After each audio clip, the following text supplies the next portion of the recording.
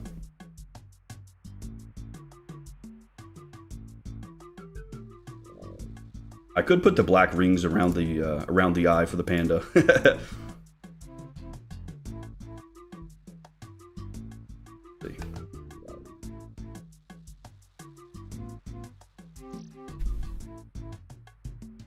Have I tried goat hunting on Wormscrag? I have not yet. I have not. I think we could try that out today. Potentially. Depending on how the prep goes. Oh, hang on. Did we get a Ranar? No, we didn't. Damn. Yeah, so now if I talk to somebody else and I accept their task. Let's see, can I get a rumor? Unless you fancy hunting for me, yes. There we go. And now I've got a different thing. I think they offer different tasks as well. Because Ornis seems to give me red Chinchampas, Larupias, Kiats, and some Salamanders. I've actually never gotten a gray Chinchampa. So, yeah, we'll go do that, sure. Or actually, now if we talk to Ornis, what do we get? I'd rather hunt the red Chinchampa. Okay, he still has the Larupia task. Yeah, so we'll do the Chinchampas. I prefer to hunt Chinchampas. Hitting efficiency never is as rewarding as coming up with a plan and seeing it through. I agree, Freddy. It's a lot more fun to kind of come up with your own strategies and on how you want to approach things. That's why I try to avoid any like strategy spoilers from folks as well, is that, you know, that's a fun part of the game that I want to come up with too, you know.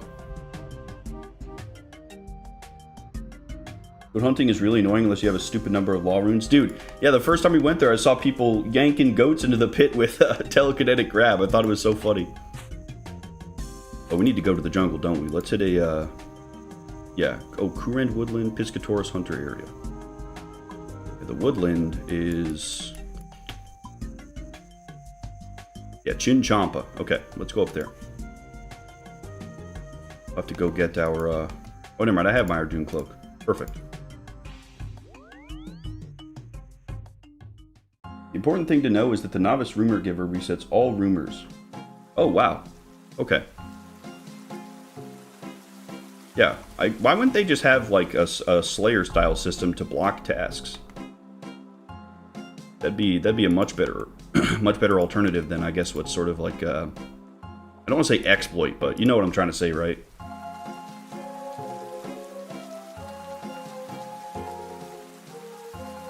I don't know. It's good to know, but I guess there's like a back-to-back bonus eventually, but I'm not getting any kind of back-to-back bonus as far as I'm aware. And maybe it'll be a better chance to get Ranars going to somebody else, because that Hunter Trainer's been holding out on me, man. He's not giving me any frickin' Ranars at all. I must have gone 30 tasks without getting anything. Would it be too similar? Maybe. Yeah, exactly, Sarasauce. Just feels unintended. Just feels unintended. Like somebody figured that out, and they just let it ride, you know? Which, I mean, fair enough. It's emergent, and it's cool, but I don't know. That's why I don't mind checking things every now and then on how things work under the hood specifically, because it's just weird in a lot of cases. I mean, I'm saying, like, even sailing, man. You go to core boat parts, and click on it, tells you exactly what you need.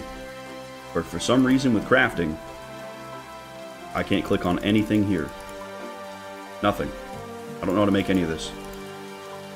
Right? Like, some of it is straightforward. Like, jewelry is straightforward. But, like, weaponry, like, how do I make all this? Crystal stuff, weaving, like, what do we actually need, man?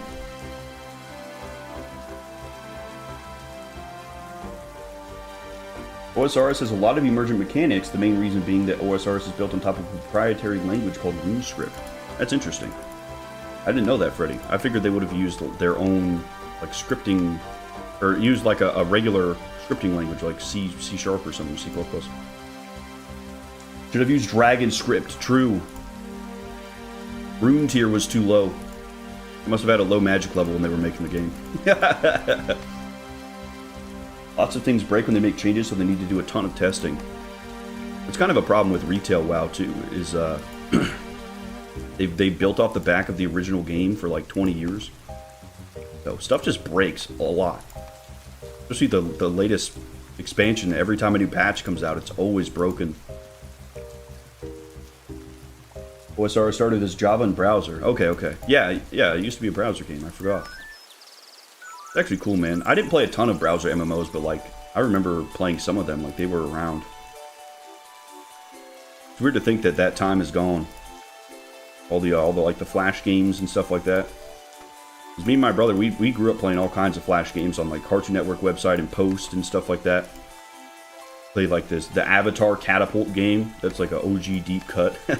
Where you both pick a side and you're shooting different kinds of stones and stuff at your opponent. You play that all day, man. Get our box traps out, start hunting these Chinchompas. That's right, Baku. 20 plus years of spaghetti code, dude. It just gets out of hand. Because I've done some programming myself. And if you don't keep it clean and nice, and especially if it's 20 years old, it's like... it's just hard to work with after a little bit. You have to learn all the unique functions. You have to learn what breaks what, how things interact. Like, I'm sure that their lead development, or their lead engineer has just been there since the dawn of time, right? Otherwise, nobody else would be able to figure it out.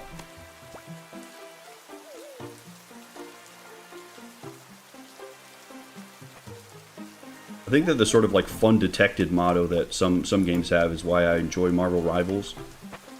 They detect fun and they leave it in unless it's busted. And they balance around it, which is super cool. Like, people found so many crazy pieces of tech at the start of the game. And, you know, they brought outliers in, but even today, a lot of that tech is still there. And that's just how you play those characters. It's really cool. It's like finding tech in something like Super Smash Bros. Melee or something, right? Someone hit a damage cap of 200 with an emergent mechanic? Holy cow. They nerfed the damage and kept the mechanic. That's awesome. I love hearing that, man.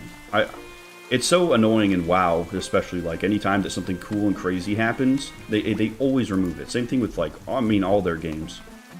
You find something cool, you can guarantee it's going away in a couple days.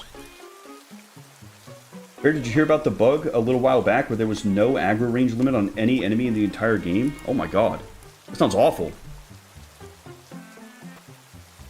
I try to abuse that all the time. That's how I was able to kill lizard men for a while. Abusing the aggro range. But I guess in some cases it'd be nice, like, you know, hit an enemy over by this tree, and I try to come and safe spot them. They'll just leave. They'll just start going off to Timbuktu.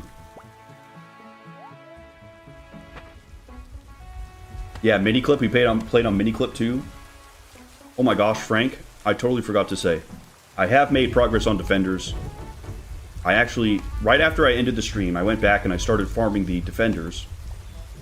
And I was able to get the Dragon Defender in like an hour. I had really, really good luck. I only killed 264 Cyclops, and I was able to get the Dragon Defender. I had really, really, really good luck. It was actually pretty fast, all things considered. I think we just had bad luck on the on the stream, which you know, go figure. I'll pull it out and we could look at it here in a bit when we go back to the Hunters Guild. It's actually really, really good. They lured cows from the lumber's pen up to the Grand Exchange, dragged bosses from the wilderness. Oh my god. You can actually do that in WoW, and it's just part of the game. If you hit an enemy, it resets their leash timer, is what they call it. Like, you know, like the original spot you pulled them at is the man holding the leash, and they get too far and they get pulled back, right? But you used to be able to take, like, this massive dragon down from, like, the very south area of the continent and pull it all the way up to the main city. And it would just sit and kill everybody as they respawn in the main city because people kept logging in. Push the Dark Wizard to the Grand Exchange. Man, Dark Wizards, when I started, were they were cooking me, dude. Every time I go up to Varrock, I had to take the long way around so I didn't die.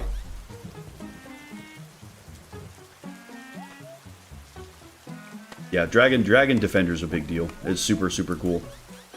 I was using that with the Dragon Longsword before I actually got the Defender to farm it, and it's powerful, you guys. That's kind of bumming me out about, like, Varrock's Flail and stuff, these two-handed weapons, is I don't get access to my Defender. It'd be nice to get the Dragon Scimitar someday and be able to use it, but for now the Longsword is definitely very powerful. Did I actually switch up my client from regular to streamer?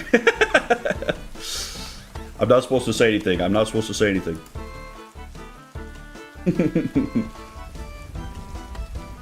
Have I played Ultra Kill? Yes, I have, Baku. It's been a very, very long time. I played it on release, but it was very, very fun. I haven't played it, like, I want to say even recently, but when it came out, it was very, very fun. I had a lot of fun with it.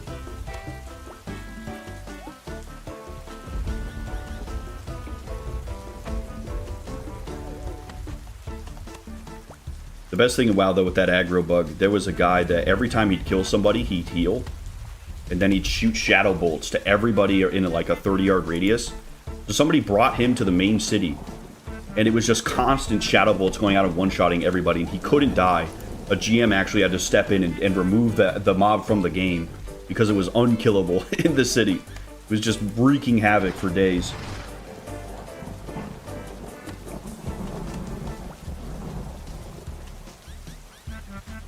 Oh yeah, Baku, I've actually done that. That was super cool. I want to say that when I played, it was like an actual mechanic that they told us to do.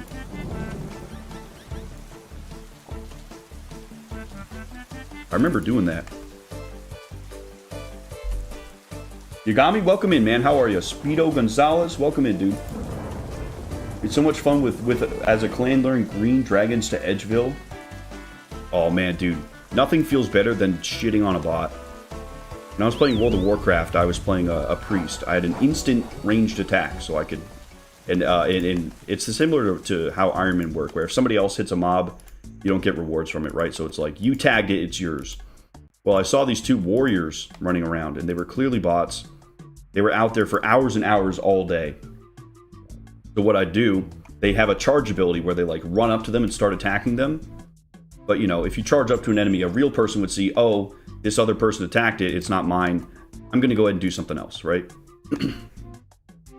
Well, what I figured out was that if I hit it right before they get to it with their charge, they'll just keep hitting it. That's how I found out that they were a bot. So I'd spend hours out there, hours, just stealing from the bots constantly. Hit them one time and the bots will finish them off. And they got so mad, they were sending me whispers on how they're going to get all 1,000 of their accounts to report me, and I'm going to get banned and this and that. Nothing ever happened, but I sent video of it to Blizzard and everything, and they never got banned, which is insane to me. Two clear bots bragging to me about how they're bots and they're never going to get banned. They never did.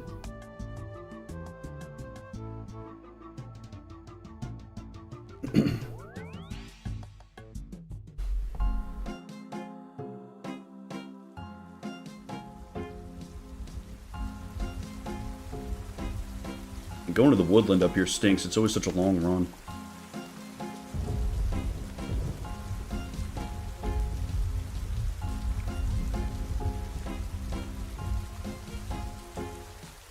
Right, Freddy. Reported bots being banned. Blizzard would never. It's been such a problem, dude. Especially now, like, they buffed how many things spawn in the open world, and you just can't really farm. All the bots are on 24/7 taking everything.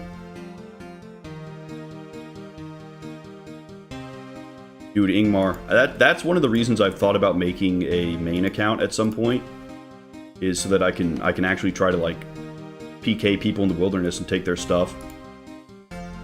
Because I'm sure that when I was out at the Chaos Altar farming prayer points, sorry, prayer XP, that there were definitely some bots there.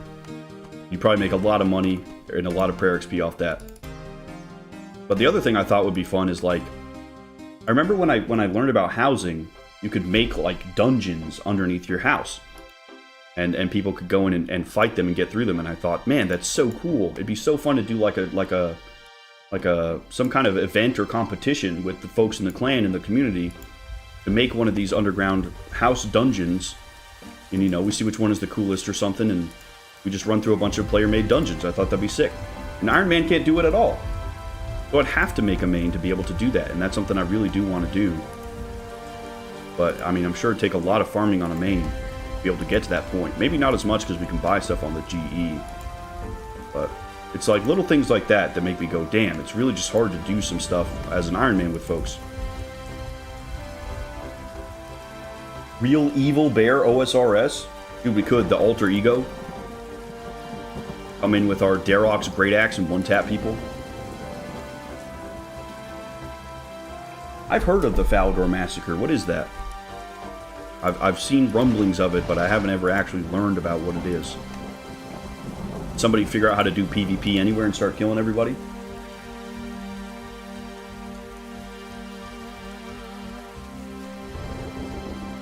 A lot of OSRS bots were nuked a few months ago. Most have given up. Thank goodness.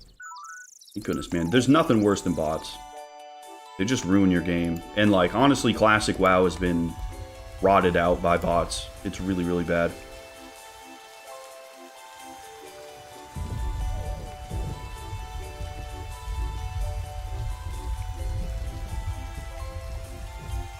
Nature Rune price went up by 60% in 2 weeks because of the bot nuke. That's...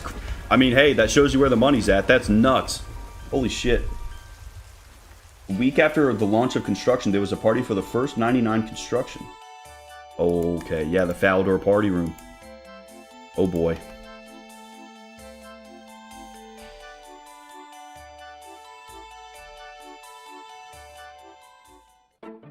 There was a bug that allowed a player to attack other players like they were in the wilderness, but nobody else could hit back.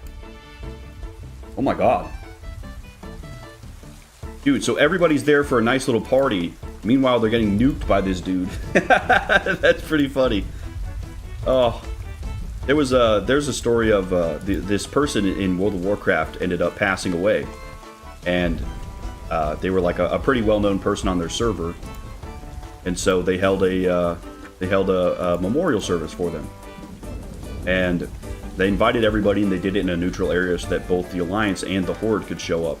But it was a world PvP server. So that means that anywhere out, it's basically everywhere is the wilderness. If you're not in a city, you're in the wilderness, is how it's considered, right? So the catch, though, is that this person loved PvP. So another guild decided to crash it. So they came in, and they killed everybody and massacred everybody who was there for the funeral. And it was like one of the big... It got national news coverage and everything. It was as like a cultural moment. Everybody was losing their mind that this guild would come and crash a memorial service for somebody. But it's probably exactly what the person who passed away would have wanted, because they love PvP.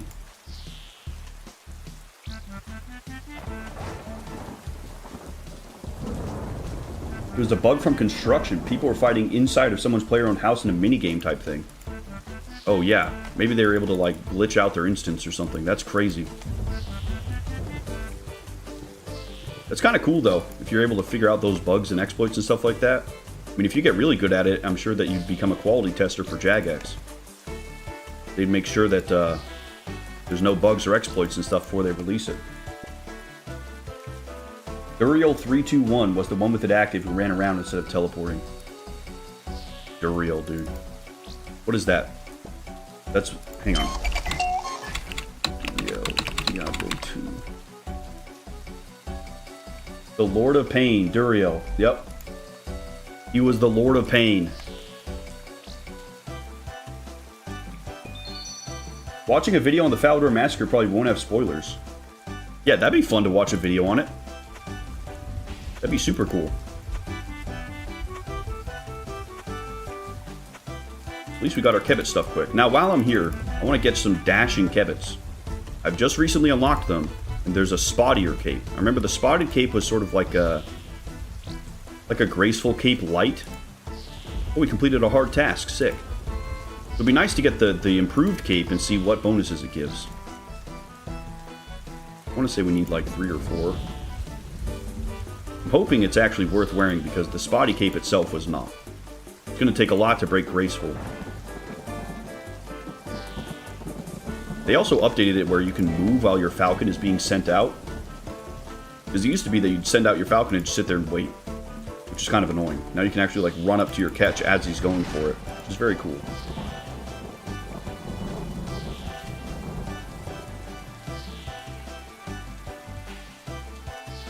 I don't know about you guys, but this 3D weather with the thunderstorm is just so cozy. I really do like it.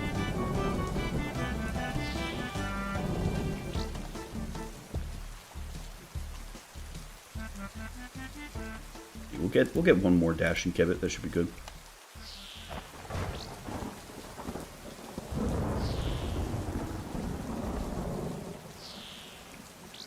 Okay. Now we should be able to make our cloak.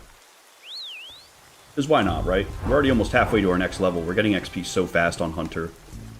The thing about leveling the combats, like getting combats to level 70 was just brutal. It took forever. Even fighting Sulfur Nagua with all the potion bonuses still felt like it took ages.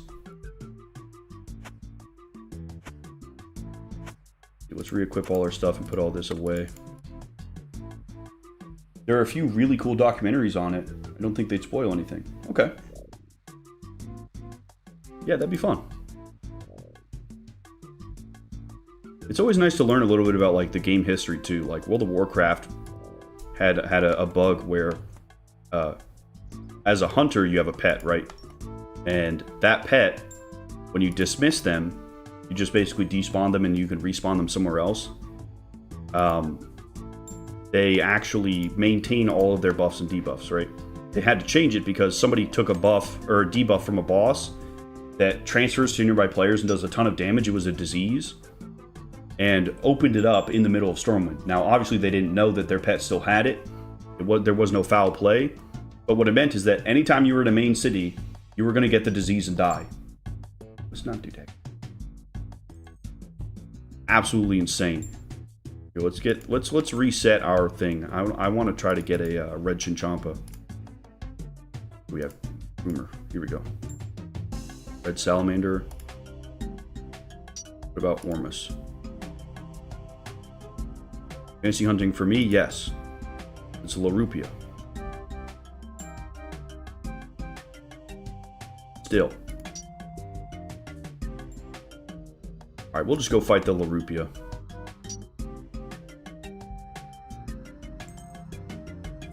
Alright, let's take out the Dragon Defender before I forget. I want to show you guys.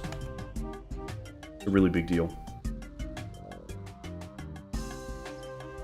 Empty containers, dashing Kebbit fur. Okay. Dragon Defender, and then we'll take out the Muleta. Alright. So the Muleta, +1 melee strength, 5 stab, 7/7 crush, 4 stab, 8/8 crush defense. The Dragon Defender is 6 melee strength, with 25 stabbing attack and defense, 24 stab, and 23 crush. Absolutely shits on it. Massive gains here. 6 melee strength is huge. It's actually really difficult to get melee strength. And it looks cool as hell. It's got like an eye in the middle of the hilt. It's very cool, you guys. It's very, very, very cool. That's a big deal that we got that.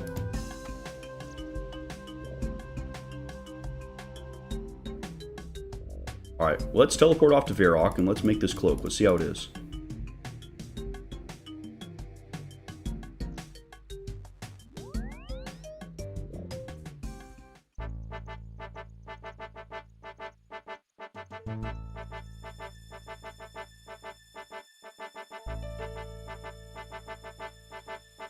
Exactly, Freddy. All these crazy old stories of things happening in the game always become like urban legends, dude.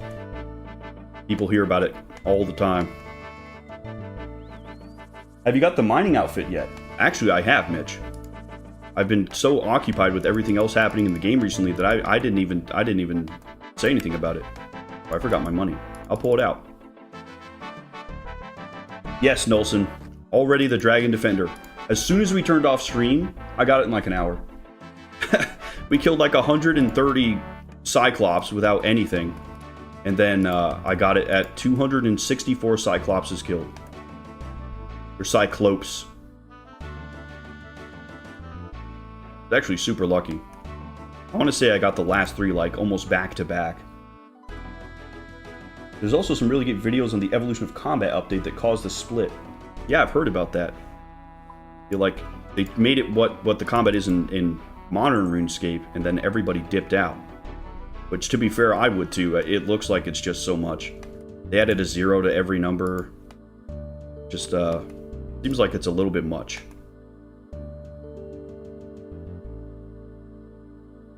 Let's see, fur clothing. Dashing Kebbit. Okay, here we go. A little bit heavier than the Graceful. Let's see what it does. Look, if I examine it, nothing. Wait, Diary Stage Task 1. What? What are they talking about? Achievement Diary, here we go. Where's Varrock? Let's see here. Use a balloon to travel from Varrock. Okay, so Enlightened Journey gives us another transport. Trade first with a fancy dress seller for a spottier cape and equip it. Okay. There we go. We did a hard task. What does it look like? Okay, so it's just a lighter version of the other one. Let's see what it does. Body or cape. A weight reducing item, reducing weight by 4.535 kilograms. Provides a greater weight reduction than the Graceful Cape, but does not boost your run energy restoration rate. Okay. That's interesting though. So, negative 17. This is still negative 17. Really? It's got to be such a minor reduction. Right? Yeah, my weight isn't changing.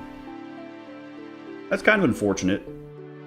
I don't think I'd use it because at full Graceful I'm still getting run energy increases, right? At least we tried it though.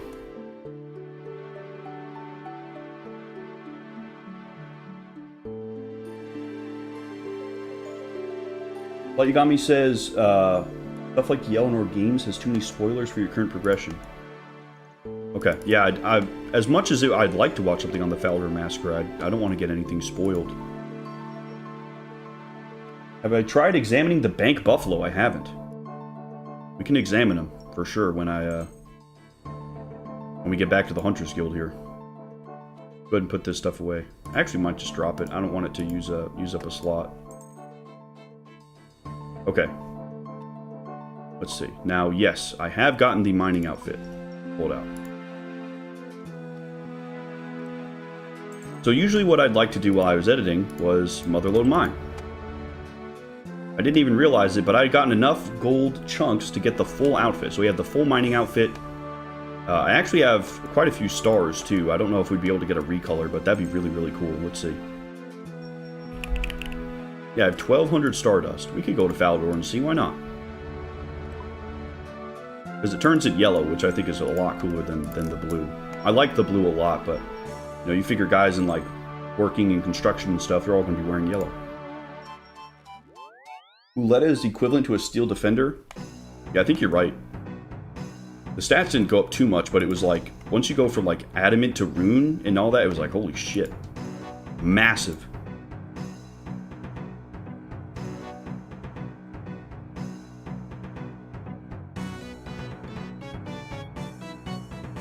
RS3's been cleaning up its act a lot, and I'm actually interested to check it out at some point.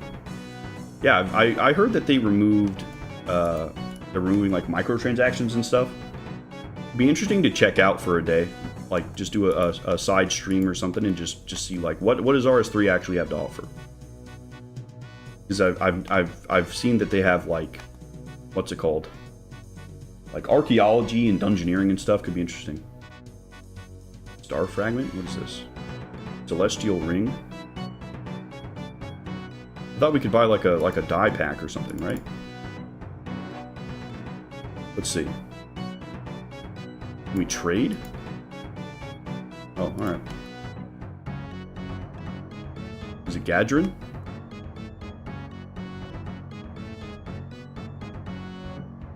Oh. I thought we could buy a recolor. Okay. Oh, we'll hang on to it then.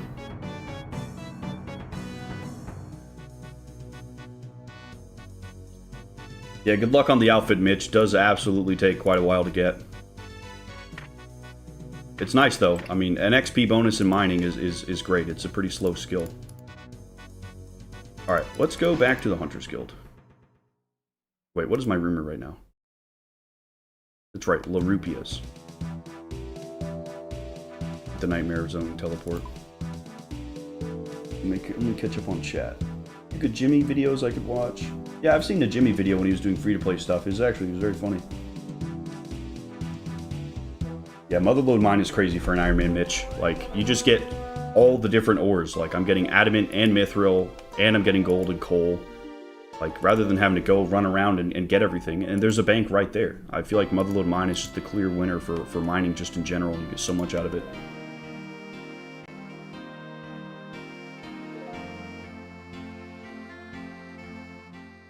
Dragon Defender is so good that it outperforms shields in many cases. Yeah, strong defense. A good defense is a strong offense, right? Absolutely, Nolson. Absolutely.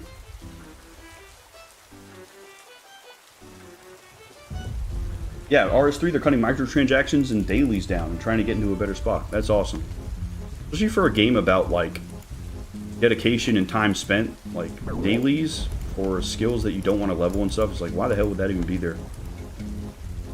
That's the nice thing about OSRS. If you see somebody in a piece of gear, they earned that, right? They spent the time and leveled up the skills to be able to get it. This is why I like Classic WoW too. No transmogrification or outfits or anything like that. No fashion scape. You see somebody in that armor, that's what they're wearing. It's not anything more than what they worked to get. So getting an actual full set piece of items and a full armor set actually looked really cool. And that meant something, right? Because usually you're in this hodgepodge of all kinds of random different pieces of gear.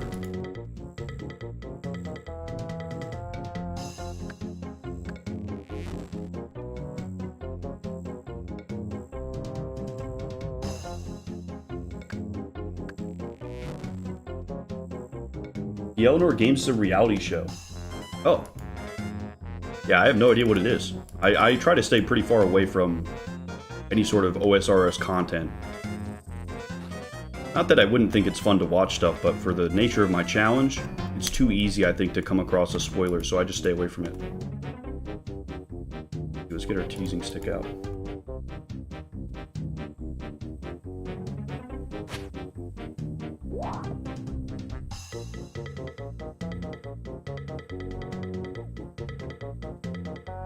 The Star Fragment was the recolor. Oh, okay. I appreciate that. Yeah, I remember hearing about it. So that's 2,000 per recolor, so we're not close yet. It's hard to find the fallen stars though, because they seem to just like completely randomly fall down, and I've only ever seen them just by chance. You just happen to find them, and it's like, oh shit, we gotta go, and you get all your mining stuff on and go take it out for a little bit. It's happened plenty of times in the video where I'm coming back from something and it's like by the Draenor Bank or something like that, but the highest level one that I've seen so far is level 80 mining, which I can't do yet, so it seems like based on the area that you're in, the fallen stars have a different requirement, which is pretty cool.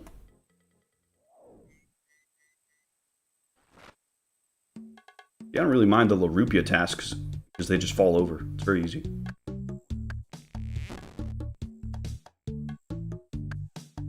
Video about the behind-the-scenes financial situation for Jagex. Oh yeah, I bet that had to have been insane, right? They have two teams running two completely different games with different release schedules. two completely different philosophies. Like, I'm sure that they put in the microtransactions and dailies and all that into RS3 because of stakeholders and people wanting more money coming out of the game, right? Because mobile games do make a lot of money. I did work in mobile games for about 2 years. And I've sat in calls where we talk about KPIs and things like that. I don't know what I'm at liberty to say or not, but they definitely make money.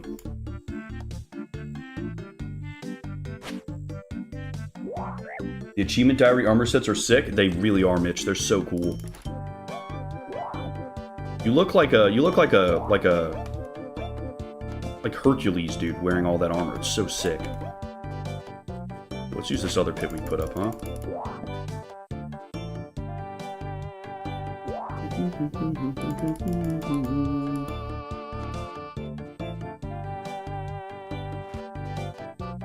Already almost halfway to 71. We might actually get to the next tier of rumors today. That'd be really nice. Because you're still hunting the same stuff, you just get better rewards.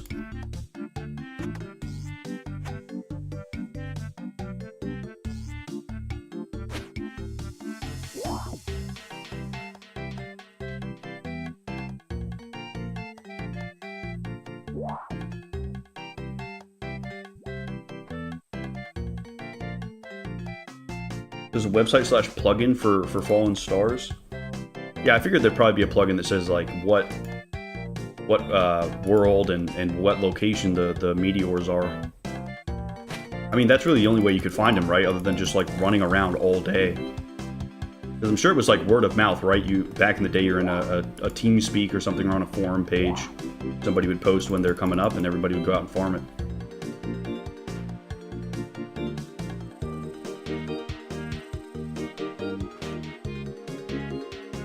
Oh, it's just random which tier falls. Okay. So there's really no harm in just checking either way. If I can get it, great. If not, so be it.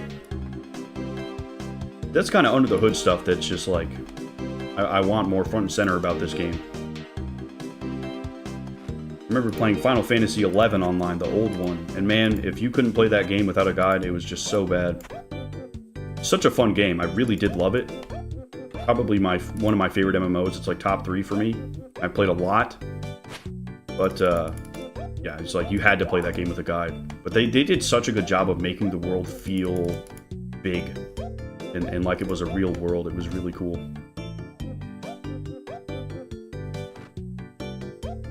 Nolson says, I joined like 40 minutes into the stream, so I probably missed a bit. Based on the title, you're going to prep for some fight caves. Yes. So the idea of this stream is pretty simple. For me right now, the best source of Ranars is Hunter rumors, so that's why I'm doing Hunter. I'm trying to farm as many prayer potions as I can get. I want to get to at least around 30. If I could get to that, I think I'd be satisfied going into the fight caves just to like learn it. Because we're going to need materials to figure out how the actual minigame works. And then we're going to need more materials to actually progress through it, right? So the idea is that I level up my Hunter, get all the herbs that I need to make prayer potions, and then we're going to need to farm some gold to recharge our Elven crystal bow. I need about 300k.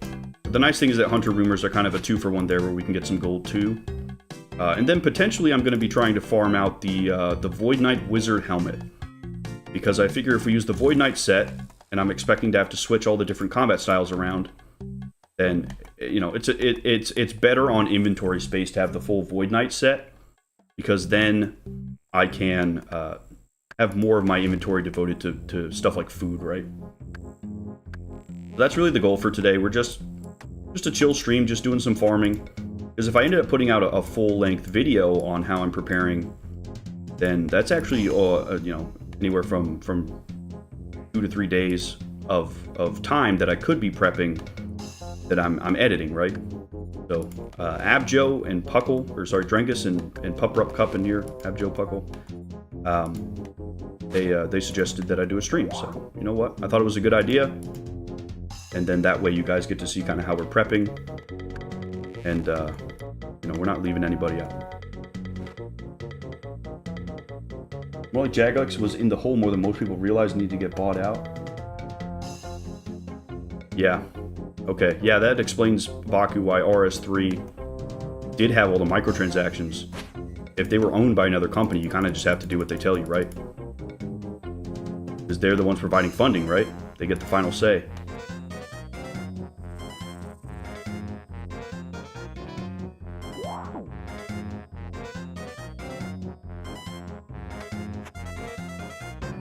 It's tough too, because when I worked at Universal, we were a licenser. We weren't actually publishing. So, you know, we would have needs based on the intellectual property that people were making games with. And sometimes it would be a hard conversation because the publisher would not want to do X, Y, or Z, or the developer wouldn't be able to do X, Y, or Z. Especially for some of the games that I worked on, it was a really big problem. We usually would work hand in hand with the publisher and not the developer. We wouldn't even talk to the developer. We would usually just speak to the publisher. There were a couple projects I worked on where we did talk to developers, just because we needed certain things done.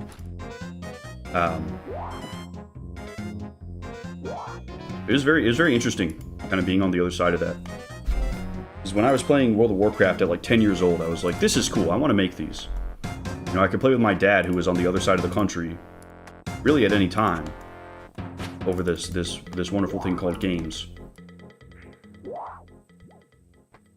So I worked my whole life for that, and I did it for a couple years.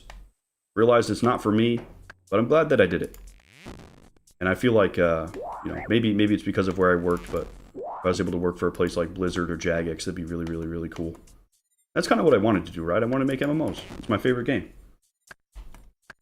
But this is just as good, you know. I get to share the games that I love and what I think is cool about them with everybody every day, and that's really fucking cool.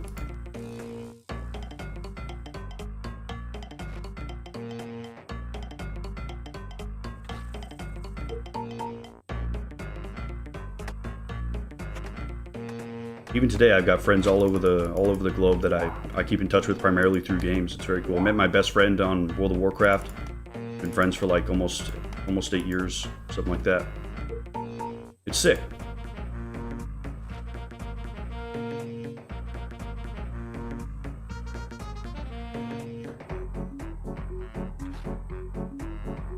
Come on, Larupias, drop your fur. Sorry, what is it? We need an ear. At least they don't hardly ever jump. It's pretty easy to get them. Glad you're looking forward to it, Nolson. It's going to be a big deal. I'm so excited for the Fire Cape, man. I remember trying it in Karamja when we were doing the achievement diary and just being like, just blown away, right? Like, here's this whole like lava zone. We might get tokens from it to buy obsidian gear, which could be like just crazy defenses. I don't know. There's a lot of potential down there. And I think, you know, I see a lot of people with Fire Cape on that have really good gear, so I know it's good. And I think it'll just be fun. I think it's just going to be really fun. I feel like we're really square into the mid-game now, and I feel like that's a good goal to get. And if we can do that, then it's like, you know, what's really stopping me from doing the Final Dawn or something, right? So I think if it goes well, we'll go back to questing all the time and working on that. Because, I've got a laundry list of quests I want to do. I do. I just don't want to end up going into a quest and then not being able to complete it. That's my greatest fear. Especially for a video, if I'm doing a video of a quest, I mean, not only would it suck for the video, but it just bummed me out to have to come back after and do like a loser's lap and try to get everything down and good. Ranars were not among my guesses. Good thing I did not assume. Yeah, I appreciate that. Some people like to assume why I'm doing things, and then it ends up spoiling stuff more often than not. So I appreciate you. I appreciate you asking. I actually had to remove somebody from the clan because of that. They were a very efficient player, so anytime I was doing something, the only reason that they could think of why I'm doing it is for the most efficient way. And it's usually not the case. I'm not a very efficient player.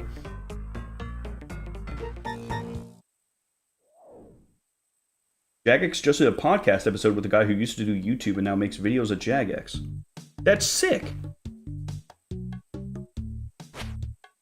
That's so cool, man. I mean, who better, right, than somebody who's already been inundated in the community to make videos for you guys.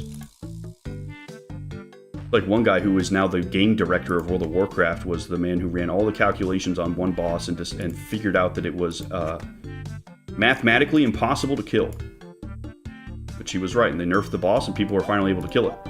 But because of that, he got a job at Blizzard, and he's still there today, and now he's the game director. It's super duper cool.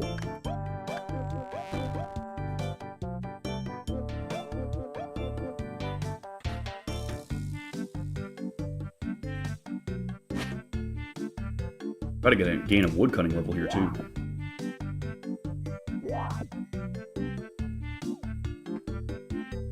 Barrows and fight caves are the two first real endgame things added to RuneScape. Oh, wow. So we're about to go from, like, Terraria pre-hard mode into hard mode after all that. If any of you guys have played that. I'm getting a bit of a hankering for that game recently.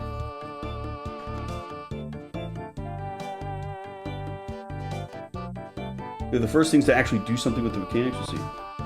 King Black Dragon and Calfight Queen. Yeah, it seems like a lot of the older bosses are just like... Oh, nice, we got it. Seems like they're just like... It's like barrels, like they just stand there and attack you. That's it. Like at least barrels, everybody seems to have like a unique mechanic, but... You know, like Oatboar and Bryophyta, they just kind of do their thing. You know, like Scurious, I feel like is the first real boss, just because of that. Alright, let's examine this bank buffalo. Let's see what's going on with this. Buffy for short. We got Buffy the Buffalo. That's funny.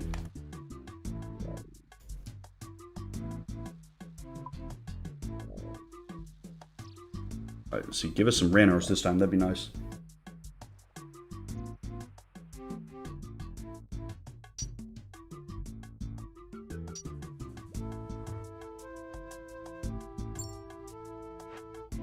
No herbs. What do we get? Red salamanders. That sounds awful. I hate the net traps.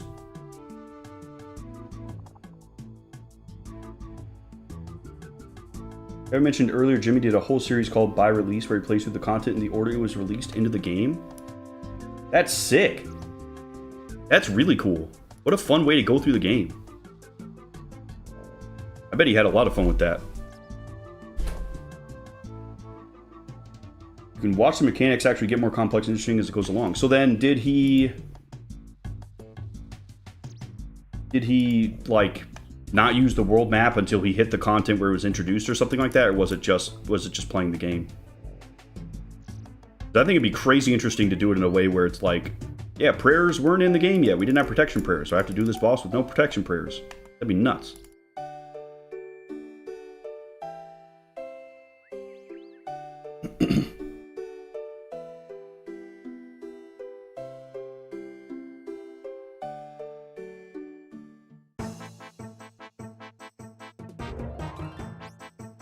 Personally, I've been trying to think of a challenge to run, because eventually I think it'd be fun to do some sort of like a challenge run. I don't really want to play hardcore. I don't like the idea of dying and losing some time. That's why I didn't play hardcore World of Warcraft when it was a big thing, because when I die in a hardcore setting, I just am disappointed that I lost the time because I was attached to my character, and it just makes me not want to play. So I think it'd be more fun to do a challenge where it's like, you know, like there's the Easter egg, right? And it's, you can ask it what to level or what boss to fight that day, and then that's what you do till you get a level or something like that. Like egg locked or something, I don't know. Just something silly and fun for a little bit. Because it seems like those are super fun for folks to see how people get through all these crazy challenges, right?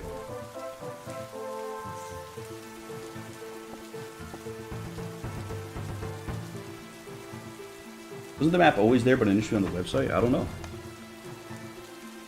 There was some... Oh, he actually did do it that way. That's sick. There were some mechanics he didn't touch, so they actually came into the game. That's sick, dude. That's really, really cool. Yeah, of course there's some stuff that you have to do because of just the way it's integrated into the game, but... Yeah, that... So he just, like, genuinely sent it, dude. As authentically as possible. That's cool, man. I've only seen one video from Jimmy, but it was very funny. He's a funny guy for sure.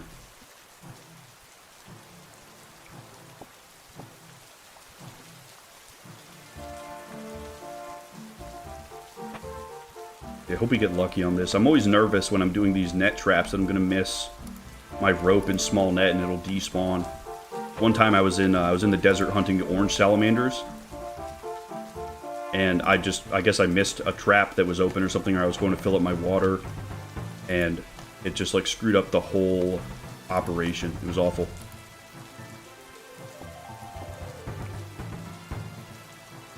Look at this.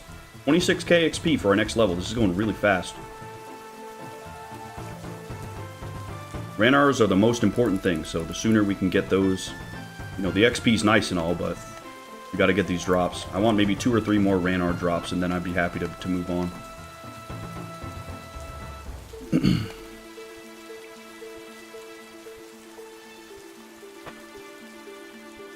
This bear has finally reached a level to do EOB. He can go watch the legendary Swampletics. I've heard about that. He only stayed in Mortania, right? For all of his levels? That's crazy.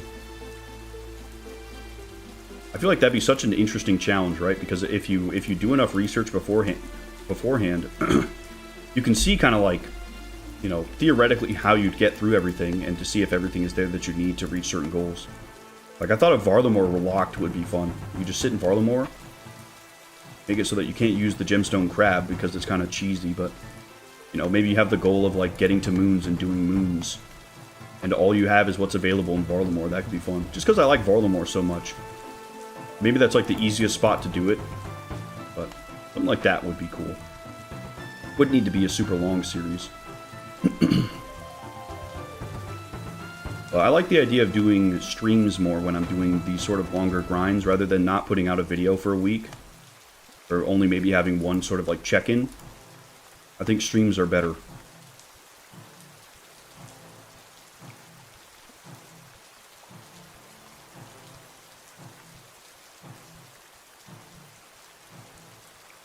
Only Mortania and he was an Ultimate Ironman. That sounds awful. Ultimate Ironman sounds crazy. Well, nice, we got it. I don't think I ever want to play an Ultimate Ironman. Not having access to the bank would just be, that'd be tough. We have a couple of them, I want to say, in the in-game clan. And I got a lot of respect for that dude. That does not sound like an easy game mode to do. More like a puzzle than anything, but I feel like just some aspects of it they just take a lot of time, you know? You'd spend a lot of time sitting there trying to make sure that everything lines up perfectly. You have to be very good at the game. If I'm not mistaken, Jimmy's video trying WoW inspired Mad Season and Guzu to try OSRS, among others. That's sick. Yeah, I want to say I watched his video on him playing WoW for the first time on Classic. I think that's where I know him from. Because I do watch a lot of WoW creators. You know, I play a lot of World of Warcraft Classic. I'm like top 100 hunters in the world for survival. And TBC, I enjoyed a lot. So it's close to my heart. It's given me a lot. So I want to say that I watched Zaryu watch that video, and then he tried it, and he was a big advocate for Bronze Man. But he sort of just like watched that video and was like, all right guys, we're doing RuneScape, and then everybody else was doing it too. Like really every WoW player was playing RuneScape at that time.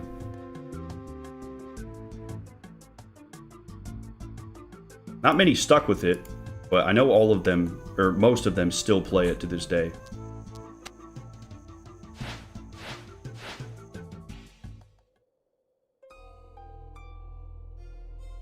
What I liked about how Zaryu talked about his experience was he did it similar to kind of how I'm doing it, where he tried to just go through the game on his own without efficiency maxing, and Guzu as well did all the quests blind. That was like his big thing. But I think it's super cool. They kind of inspired me to try it. Because, you know, here are these people that play WoW in the same sort of way I do, enjoying this other game so much. You know, well, how did they do it? What did they do that made them enjoy the game so much? And it was doing it blind, right? And just going through the game for fun, not worrying about being as efficient as possible, just playing the game.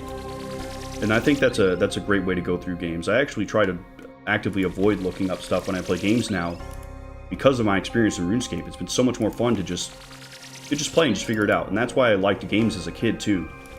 You know, you see some crazy far off thing and you want to go check it out and figure out how to get there and explore it. I'm not much of an explorer in games now, but You know, like, I played a lot of, like, Banjo-Kazooie and Mario 64 and Jak and Daxter, sort of these, like, exploration collectathon games. So you're always wondering what's around the corner and what's next. I had a lot of fun with those. Ratchet and Clank as well. I played a lot of just, like, sort of open world sort of games. RuneScape hits a lot of those notes for me. Jimmy was in OnlyFans, too. Wow. Yeah, I did watch OnlyFans. That was very, very, very fun. Probably some of the best WoW content that the channel's ever seen. They're really just the content, best content that Twitch has ever seen, ever. Really, really, really good. Yeah, exactly, pup. 5 times slower with 100 times more prep than Iron. maybe as like an ultra challenge when I just am a master of the game, but I'm not there yet. Guzu started first in that wave. I like Guzu a lot. He's one of my favorite WoW streamers. Him and Zaryu are my favorites. Because they're just chill. They just have a good time. They don't really carry an ego. Like, when they play, they're just having a good time with chat. They're always in a state of learning, which is a big thing. That's why I've been enjoying watching Zaryu play League of Legends as well. Just a constant state of learning. And just enjoying the act of improving, right? That's what I like as well. I like fighting games, you know. I don't win every round, but, you know, did I learn a little bit and get better that round? Sure. Alright, I'm having fun.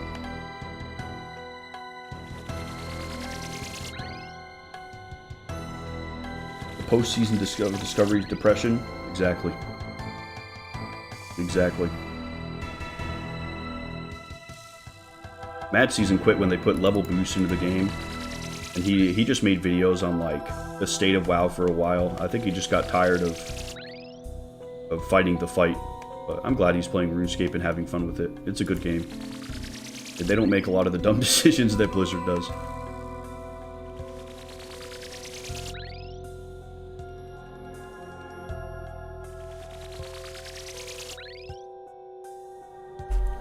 Yeah. Basically what happened is, towards the end of Season of Discovery, there was like a big drought. And a lot of people weren't sure where they were going to go. Because if you're exclusively a WoW content creator and suddenly there's no content for WoW, like, what do you do, right? So they've all kind of branched out to just be MMO streamers, and they played Guild Wars and Final Fantasy and RuneScape, and they all have tried it. Which, I mean, I'm just an MMO player, right? Yeah, I play WoW the most and RuneScape the most, but I've made it a point to try as many MMORPGs as possible just to kind of, like, get to know the genre better. Figure out what works and what doesn't. Nobody played Mists of Pandaria. It was like the start of what was really retail WoW. So it's like, the people who are playing that right now could just immediately log into World of Warcraft Modern today and play it. And nobody who's playing classic WoW was playing it for that. Nice, we got our piece.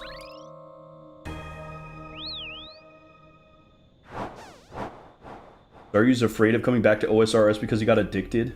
Can't even blame him, man. It's a good game.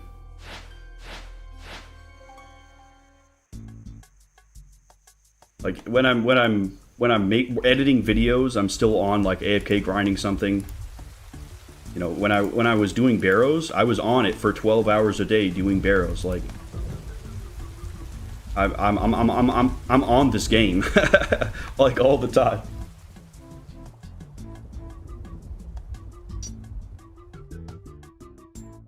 All right, let's see. What's our next one? Another red salamander? Man, I want the Chinchompas. Irit leaf. Dude, I'm not getting any Ranors.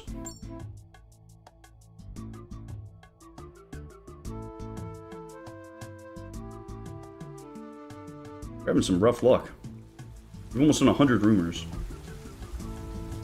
Yeah, I've got to hope that the next tier is, like, filled with Ranors. I feel like that's such a high tier reward that, you know, there's got to be some way in game that just, like, consistently gives them to you, whether it's this or not. I'm holding out hope that, other than Slayer, there's just, like, a really consistent way to farm them. Because you can get seeds from stuff, sure, but they're super rare. Getting the actual herbs is super rare. It's just tough to get prayer potions right now. I'm just hoping that, you know, RuneScape's been really good about quality of life stuff as I've sort of like leveled up and gone through the game.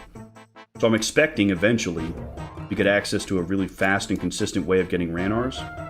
Maybe that's way later, but I'm hoping that it's soon, right? Hoping it's soon.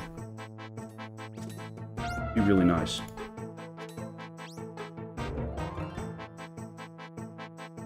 I just hope we don't get past 72 first without getting the Ranars, man.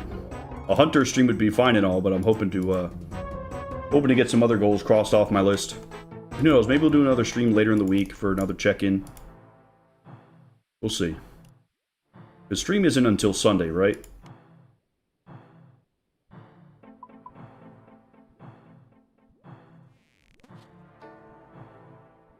I want to say I was working on prep for like 10 hours yesterday as well. I haven't done any Barrows.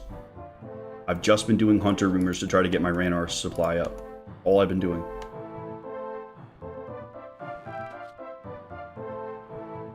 Mad Season got to 99 farming before discovering the farming guild. Holy cow.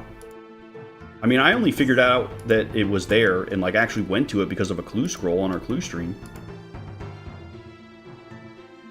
I actually forget it's there sometimes, like the whole like seed packet stuff. I've never really gotten anything good from the seed packets, and I think that's partly due to my farming level. But maybe when I get the next tier at like 60 or whatever, it'll be better. I need to do tithe farm anyway, so I can get the seed pouch and the herb pouch or whatever they are for when I'm doing Slayer. Because I get all kinds of seeds and herbs and stuff, and I end up having to drop all kinds of stuff because I just run out of inventory space.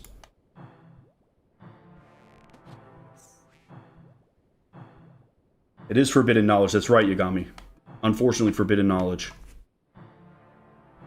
I'll tell you, it's going to be a hell of a day when I find it.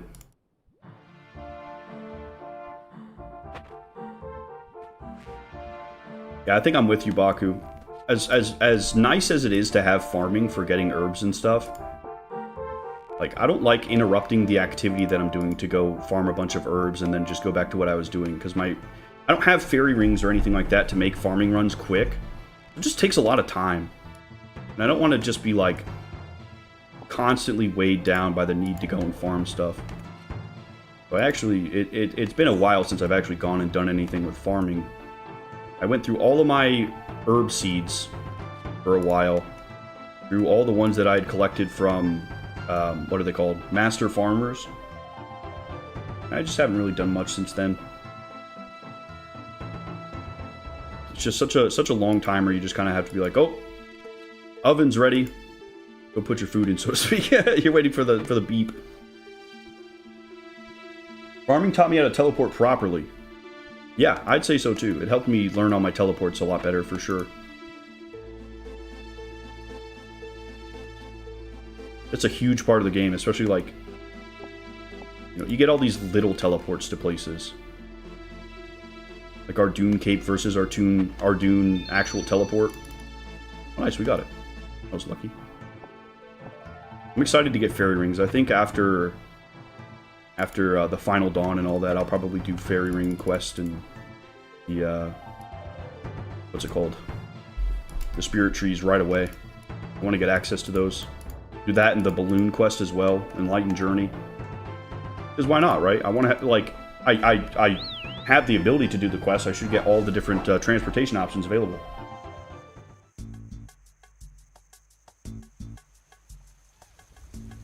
Yeah, exactly, Freddy. Sort of like dailies, dude. It does sort of feel like dailies to go in and do all your farming stuff. So usually I just don't. If I log in, I have a set idea of what I want to do, and that's what I do.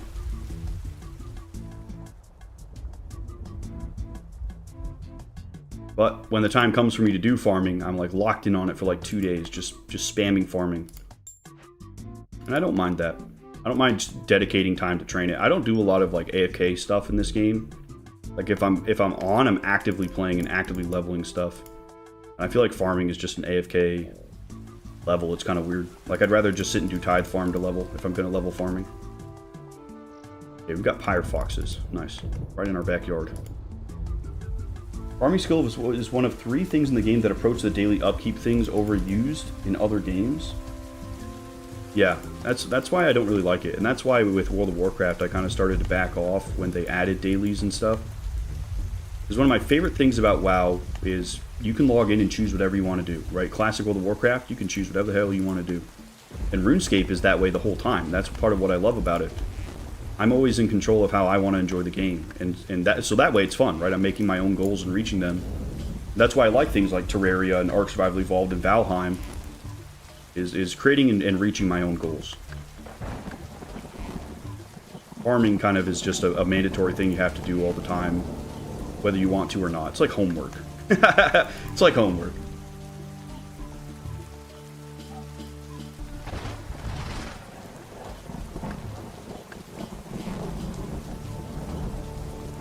So what's the deal with the Bronze Man mode, though, you guys? So they said that Unbound Bronze mode isn't coming into the game. Is Bronze Man at all coming to the game, or is Bronze Man completely off the table? They're not putting it in at all. I haven't seen any posts about it on Instagram. Has a main farming funded your account a lot? Oh, I bet, Mitch. I bet people don't really want to do it. But if I could buy all like the little teleports I see people use for farming, it wouldn't be so bad.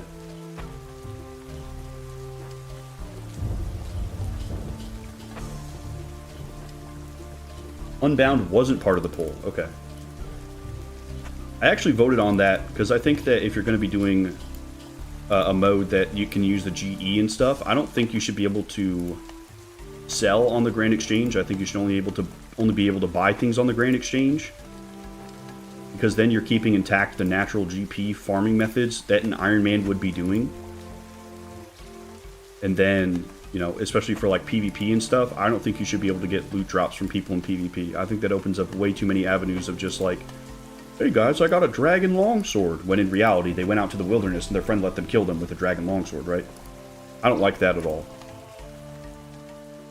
So how they use the GE and how they actually, you know, progress alongside other players is super duper important to me. I think that Bronze Man is a good introduction for people interested in Iron Man. It makes some aspects of it easier, but you still have to actually farm stuff out, right? And they had a section for multi-part items. Like, I don't know, I haven't actually made a multi-part item, but I thought that it'd be fair if, you know, you have to actually get all the parts to be able to make it, and then you can buy replacements, not get one part and then you can buy all the other parts. I don't like that. I think that makes it, that takes away from the integrity of the mode a little bit, right? What's up, Premsky? It's going good, man. We haven't actually gotten anything we've been looking for with prep yet. We're doing hunter rumors to try to get Ranars. And, you know, eventually we'll have to do some GP farming to recharge our Elven Crystal Bow. And then I want to try to farm out the Void Mage helmet. But we're getting close to level 71 hunter. Level 72 we get the next tier of rewards, and I'm hoping we get a lot of Ranars there. That'd be really nice.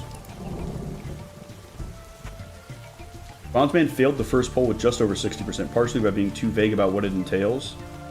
Yeah, I think that's fair. There were a lot of details that I was wondering about after it. That's why I answered the second poll, was because I feel like those details are exactly what could help them make a newer, more detailed poll about Bronze Man mode, right? So I think Bronze Man would be a nice sort of like midway point to doing an actual full Iron Man. And I think for people who want something fresh and new, it's a good way to do sort of like a new adventure without maybe the time commitment that the Iron Man comes with, right? Which I think has value to some people for sure.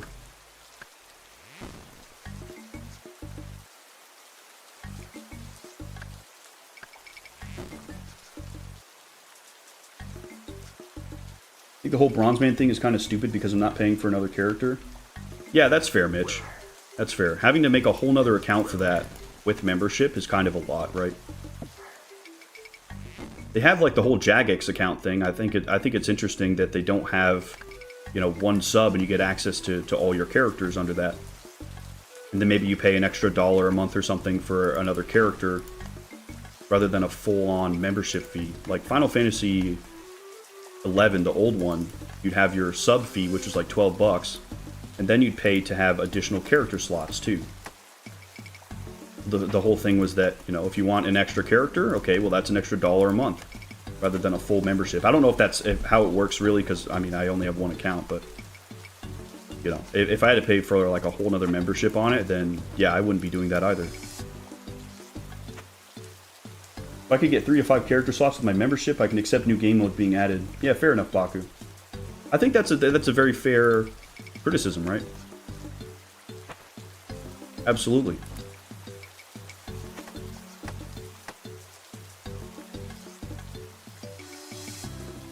For me personally, like I don't really mind if a new game mode is in because you don't have to play it. I think it's just fun to have more options for sure. But especially if I'm planning on playing it, like, yeah, that's another 15 bucks a month, man. That's a lot of money. Pick up this Pyre Fox. Raw Pyre Fox is so good.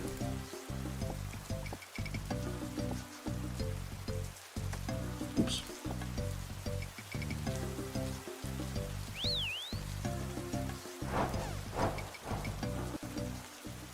The only way people would be happy with Bronze Mage is if it was an Ironman with a different icon.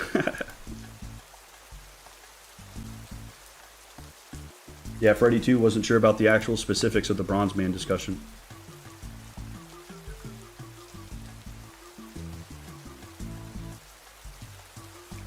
I think really what it would do though is if it was official, then people could play that mode and then there's integrity behind it, right? Because if you use a plugin or something, then it's kind of just, you know, it's kind of like the honor system, especially like for content creation at least, right? Because I could say I'm doing Bronze Man mode and then off camera I could just go and buy something. Nice, 71 Hunter. Oh, we got Ranars too. Okay, massive. We got a level and a Ranar. Sick. Piats, dude. I'm good off that. I'm going to do a different task. They're so far out of the way. She's doing them too. No! Oh, Lord. Experts. Master. Oh, man. Let's see if we can get a different thing and reset it, dude. I don't want to do saber-tooth cats. Yes, but with a brand new one. Okay, hang on. We're having an intel reshuffle. You should probably focus on your current task for now. Can I get a rumor? Oh, I can't do it now.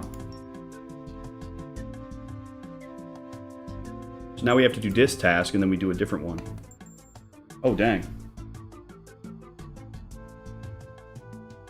I guess that's the price of, I don't know. I'd rather go do a salamander thing than go have to get a bunch of frickin' saber-tooth cats, dude.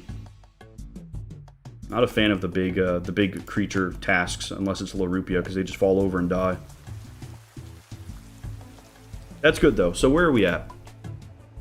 12 Ranar weeds. Okay, hang on. We need to go get some snape grass, too. Because what? That turns into 8 4-dose potions. Would that be at 22? I might be happy with that, you guys. Because I can get the snape grass on my own time off stream. I think let's put the hunter stuff away. And let's go farm some GP.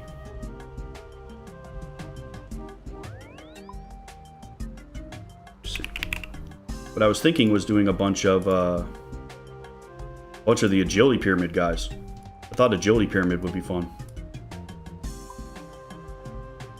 Take some bass. Let's fill up our water skins. Yeah, even like $3 or $5 extra, I might pay for 2 characters. Yeah, I think they definitely should. They'll definitely need to sort of like rework how they're handling multiple characters, I think, for a lot of people.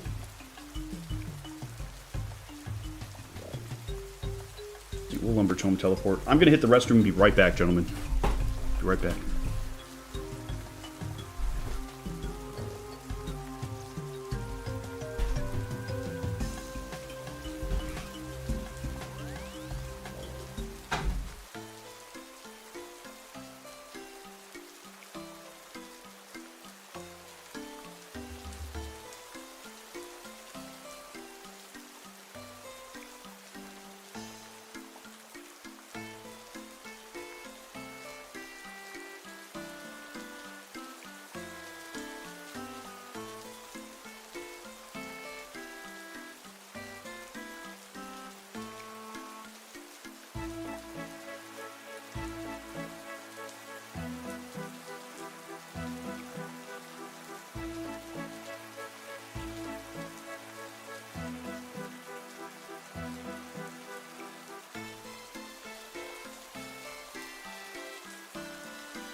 Oh, red salamanders are not... Come on. I thought we were still doing hunter rumors for a second. Doing agility. Let's see.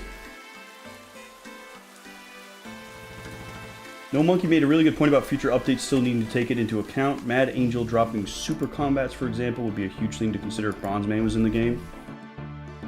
Oh yeah, for sure. Because then it enables all of that, right? Yeah, I don't know.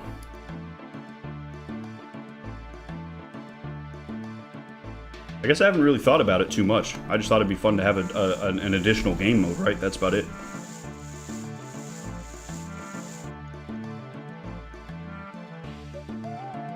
My Slayer level, Sarastos, we are 56. I haven't actually done a whole lot of Slayer. Oh, we got access to imps now, guys. Preferred bait, magical beads. Interesting. I wonder why you'd hunt imps, though. There's a spot by Ardoon, the Ardoon Monastery, that would be a good spot for that.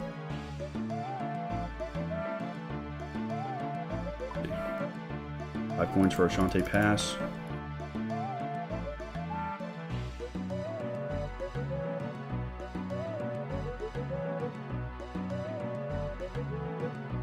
Mac Freddy went through the Faldor Massacre document from RS Will Miss It. It's pretty much spoiler free. Okay.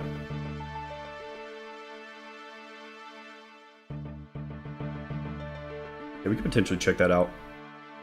I won't lie, I'm a little bit nervous, but we could check it out. Got a long way to run, though, gentlemen.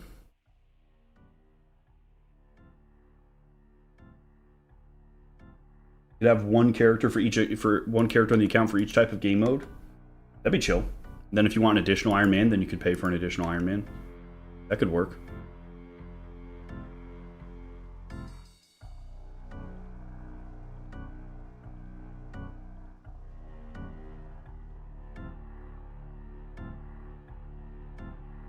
Yugami says, I don't think Jagex actively thinks of UIMs when designing new content. You're probably right. Because if you designed everything around one type of game mode, then, you know, it could make things weird for everybody else, right?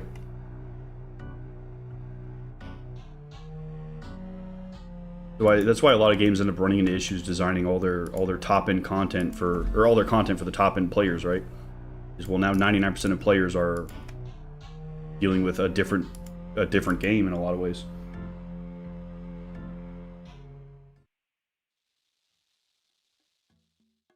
Yeah, that's my plan, Nolson. I'm probably not going to bring prayer potions in for the initial first few tries to just like scope things out. When I feel confident in the fight caves attempt, that's when I'm going to bring all my stuff out. But it should be fun. That'll be like our first big stream as a YouTube partner with member stuff enabled, and we've already gotten a donation today, which is super cool. Somebody gifted a sub. Super duper super cool. Very exciting.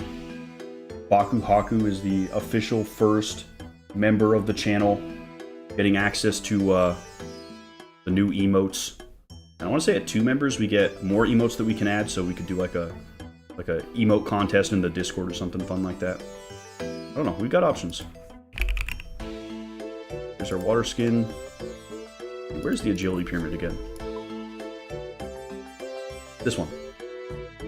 I think it'd be fun to try to farm some GP here at the agility pyramid, you guys. Because I was thinking about it the other day. You have your, like, you know, 10,000 per run getting up there. And I have a lot more agility than I did before, right? So I think there's a good shot that we could actually do it. Grab some more food, though. I don't want to be short on food. Hello, Jared. How are you, man? Welcome in.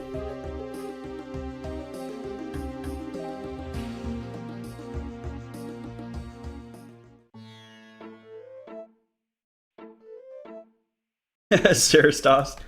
You are a little bit biased there, for sure. You're the only Ultra Iron Man I've met, though, that wasn't, like, absolutely crazy, dude. I mean, you gotta have some balls to play a game mode like that, for sure. Yeah, there it is, Baku. One of the brand new emotes for being a member right there.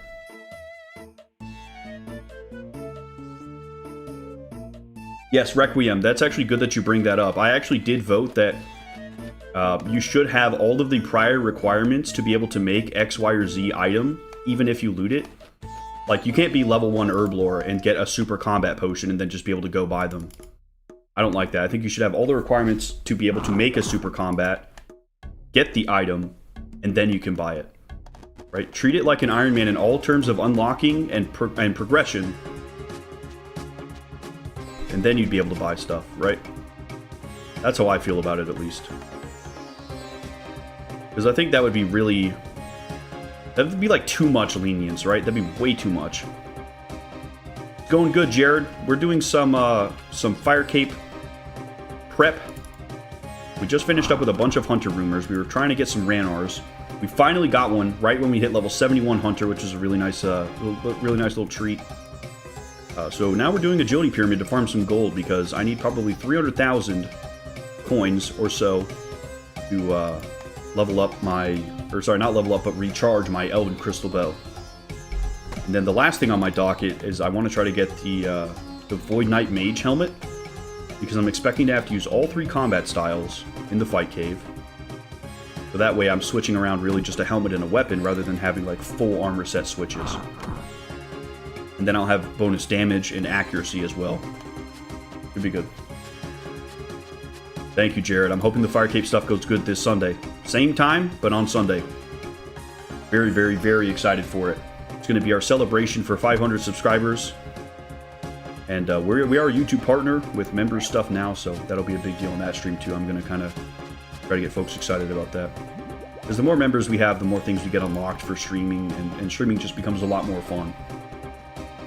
You voted that way as well? Yeah, I think that that's the most... I think that style of Bronze Man would give it the most integrity as well, Freddy. But those are things I hadn't even really considered until I read the poll, right? Once I'm reading the poll and looking at the questions and actually thinking about it, I'm like, yeah, well, this makes a lot of sense if it's done this way or that way. I don't know. If it came out, would I immediately play it? Probably not. But I'd be glad that there's a game mode that kind of lets people experience the fun that I've had on Ironman without everything that it entails, right? Because, man, you imagine if we could just buy prayer potions? The world would be our oyster. It'd be nuts. How many points do you need from pest control? There's probably some GP there, too. I'm actually not sure. I want to say that I only have, like, 2 points, so I'd probably need, like, a full day... or, like basically the full amount at pest control, right? But yeah, there's definitely some GP to be earned at pest control. You're right. Maybe we go do that after we reach the top here. Because then I'm kind of beating 2 birds with 1 stone, right? We're doing really well, though. I remember it took me like almost 2 hours to get to the top when I did this before.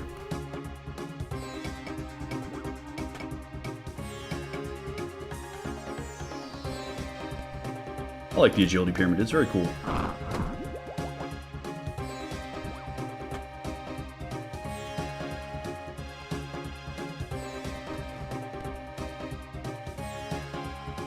There we go.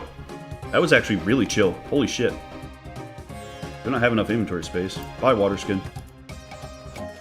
Dude, that was the fastest 10K I've ever made. What? I don't know, guys. That was incredibly chill.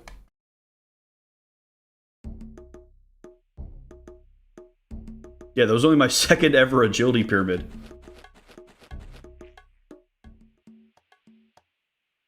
And any pyramid artifacts, sell it. Yeah, 10K. Sick. Okay. Yeah, that was actually really fast. Are you kidding me? Holy shit. But we have 66 agility.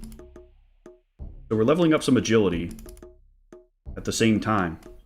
Yeah, I don't know. We'll see. If we just have a really shitty lap, we can go to pest control, but this is great money right now. With how much money I need, I think it'd be really slow if I was doing it through pest control. I'd probably get the helmet before I hit my GP goal, right?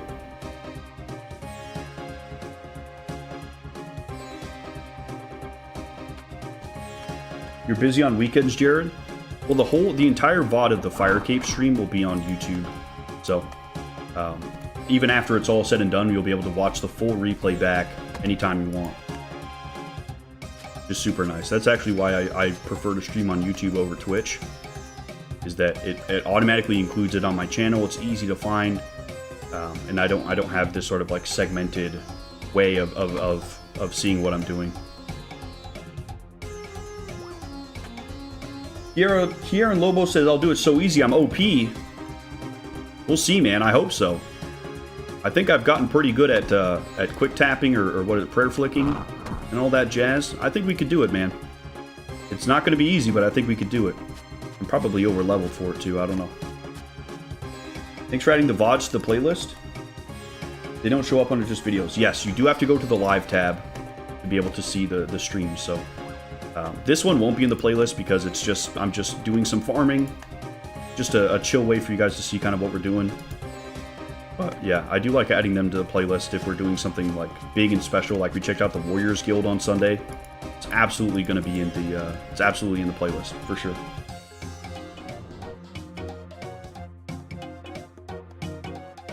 Mar says, I guess if you spend your entire savings from the pyramid, you can unlock the mage helm and get some pocket change. Maybe. If we could just convert gold into void pest control points, that'd be nice, I guess. I did like the whole pest control outfit grind, though, before getting the bonus points from combat tasks, I want to say. So it's much faster now.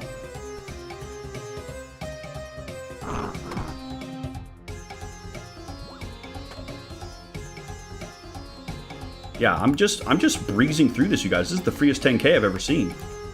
Are you kidding me? This might be my fastest GP method right now. I was doing deep sea salvaging on pirate shipwrecks. And then before I was doing the,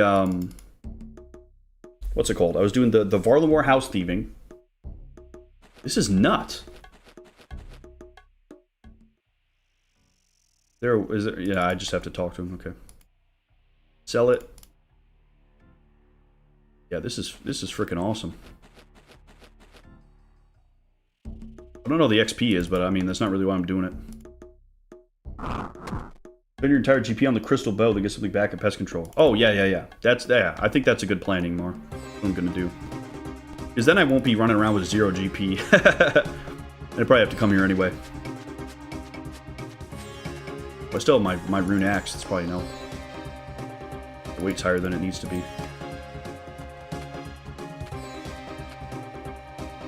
It's crazy. We're almost at 100 episodes, you guys. Got like 20... yeah, I think it's 20 more episodes, and then we're at 100. Dude, Pup Rup is now a member, dude. He's a supporter. Thank you, dude. I really appreciate that. I hope you enjoy all of your amazing new emotes. And, he's one of the OGs of the channel, guys. That's super cool. Thank you. Thank you very much, Pup.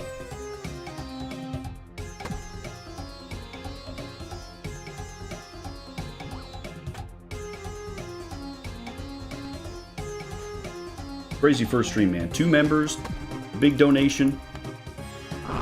Feeling the love today, gentlemen. I appreciate it a lot.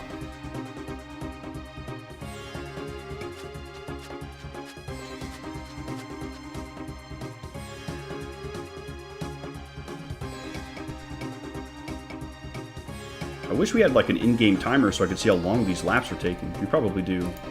Yeah, timer. Let's see. Add a timer. Okay, we'll have to time our next lap. See how fast we can get 10K.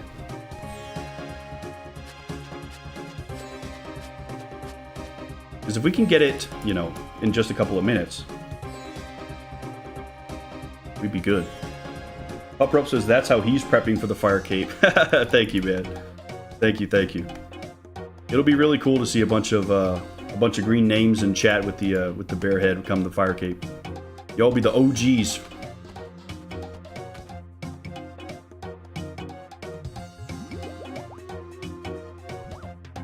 That's really who these streams are for anyway, right?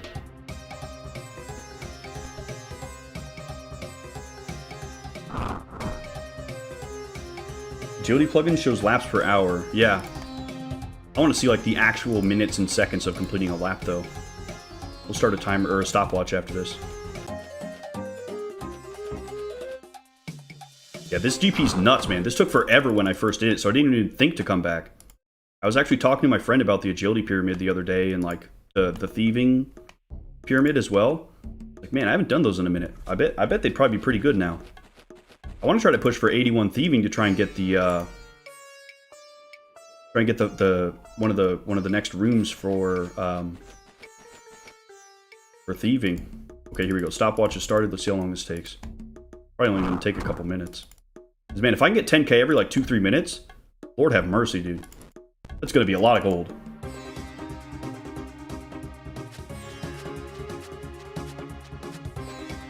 I know I'm going to jinx it by saying it, but we haven't failed an agility check in quite some time. Because I want to say we unlocked this at like level 30.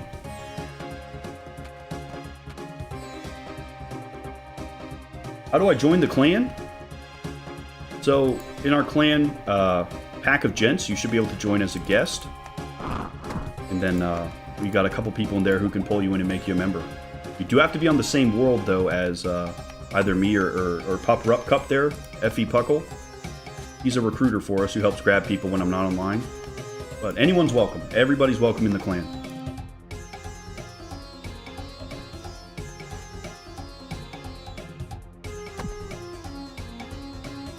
Pretty active too. We've got people running around doing stuff all the time. We've got some folks who have started doing the Tombs of a Mosket raid. They've been going out in the wilderness and fighting bosses. We'll do Barbarian Assault every once in a while. Fun spot.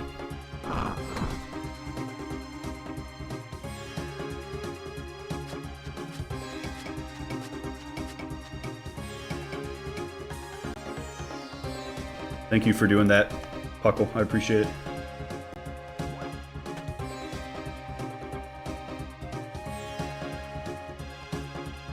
Okay, we're coming up on 2 minutes here. So maybe we have like a 3-minute lap. Not bad at all. The XP is getting really good. I just got 52 XP. I haven't even been paying attention to that. Yeah, 22 there. This must be good XP too. Are you kidding me? Hang on. 56 for that.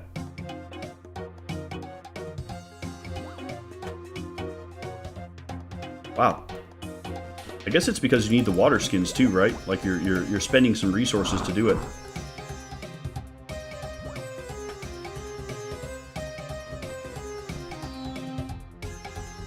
Yeah, so like 2.5 minute lap.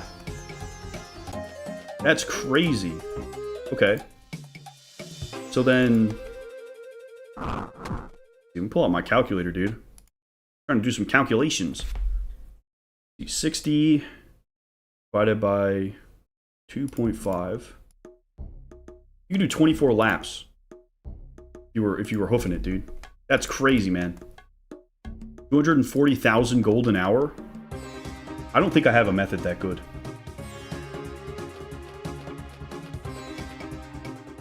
Baku says she needs to do the prerequisite quest for TOA. I'm around the level and gear progression that I can start running it.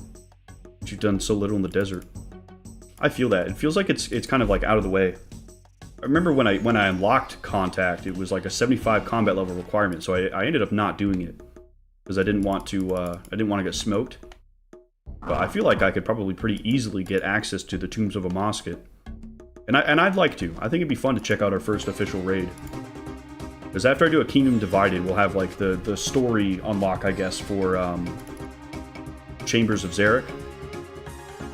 Cool thing about that one is we can have up to 100 players. It'd be super duper cool. We could get everybody involved to come out and check out the Chambers of Xeric. I don't know how rewards work necessarily, but you know, just for like a way to get everybody out and involved, I think it'd be fun.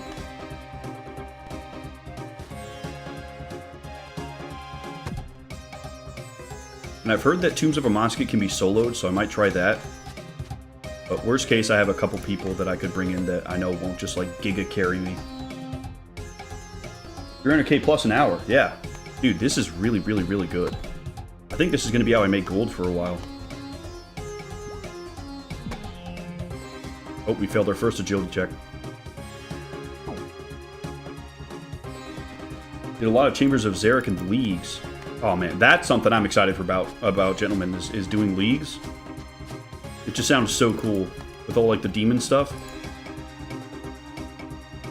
And hopefully by the time the next set of leagues comes out, I'll be far enough in my progression where I'm not really going to get spoiled by anything by doing a league. Got Brutalized Bad and Tombs of a Mosket. Completed one entry mode solo, but normal mode is tough.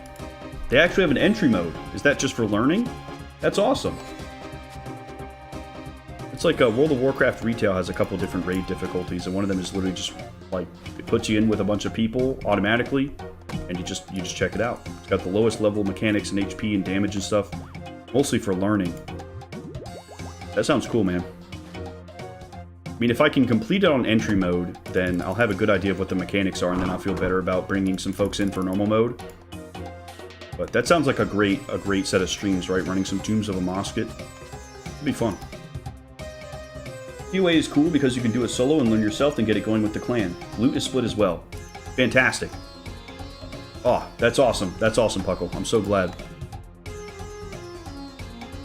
I was a little bit worried with it being an instance that, you know, it'd be like one person gets stuff.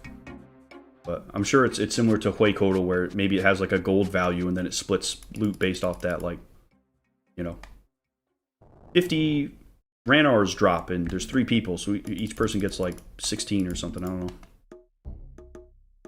Entry mode gives rewards as well. Very good, very good. Sick. Yeah, that's exciting, you guys. Seems like that's a good starting point for raids over Chambers of Xeric, because when I look at the bosses in Chambers of Xeric, they're level like 1,000. It seems it seems pretty steep.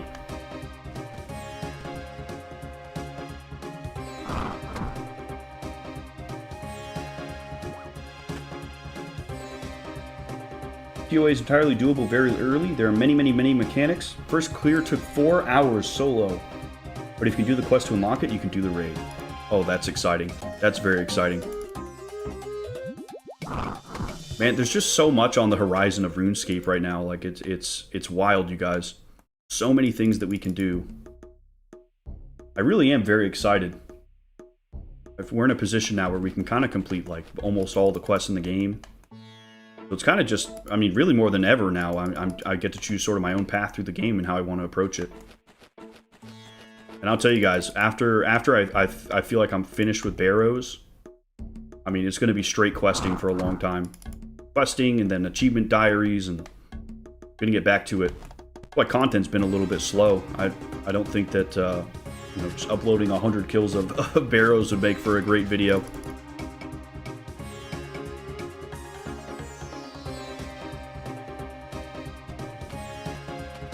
Dylan Wright finally caught alive. Very nice. Welcome in, man. Welcome in. It's cool you're able to make it. Yeah, I was convinced to do a sort of like a pop-up stream, I guess. Just, I figured people might want to know how I'm prepping for the Fire Cape stream this Sunday. So it's been fun. It's been a good day. Very chill.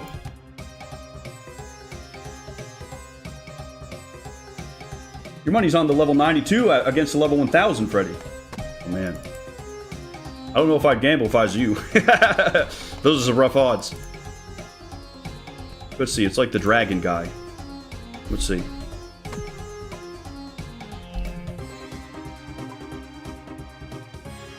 Where is he?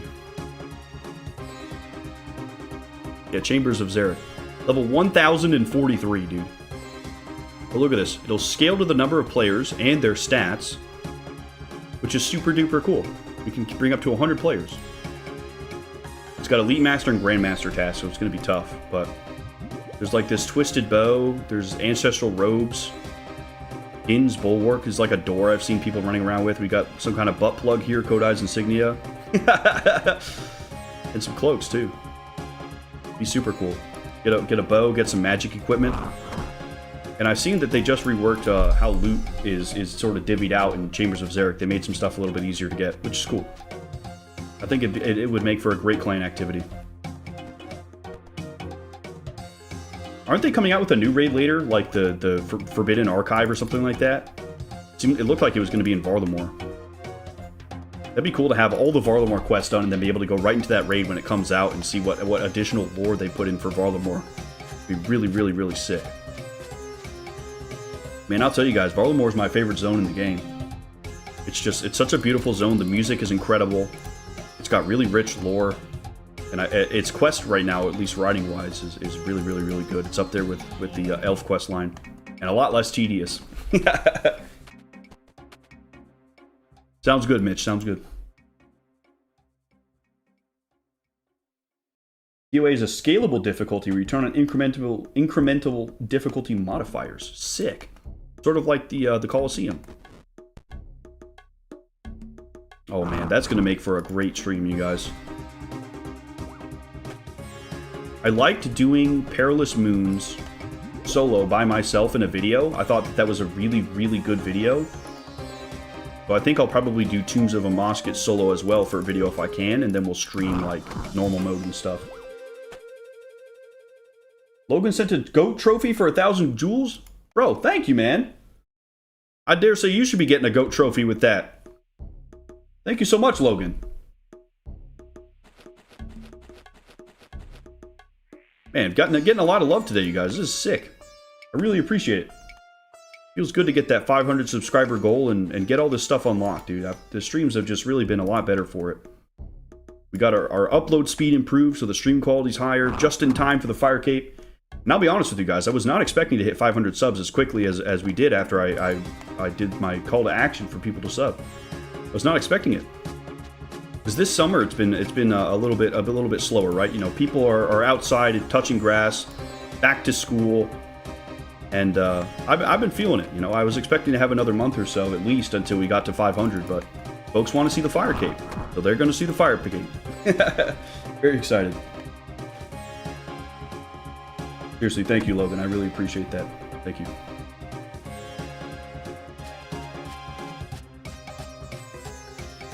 All right, we're doing this prep today, gentlemen. Make sure that we're all as prepped as we can be for the Fire Cape. Make it a great stream.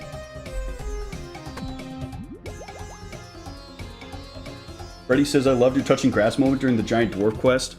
Man, dude, that quest, more than any other quest I've done besides Morning's End Part 2, made me just say, like, why am I not looking stuff up for some of these quests? I'm glad that I did it. But man, that was about 2.5 hours of running around Keldagrim looking for a single NPC that I could have spent doing literally anything else. Or maybe, I think it was closer to 3. That and Morning's End Part 2, man, those almost got me. I mean, I did have to figure out where the frickin' the magenta crystal was because they just don't tell you. Yet another piece of content by Jagex designed at the pub. We went through the ravings of a drunk madman and completed the quest, but it almost claimed us. The Fractured Archive, that's the one, Ingmar. Yes, I want to say there's something called the Fractured Archive coming out that I think is a new raid. I haven't really looked at anything past that because I don't want to get too many spoilers. Because it seems like they like to release like what kind of loot comes with it so that people can vote on it. But I don't really want to know. I'll check it out in the collection log. I don't want to know the specifics on what it does or the drop rates or anything. I'll check it out after we get it.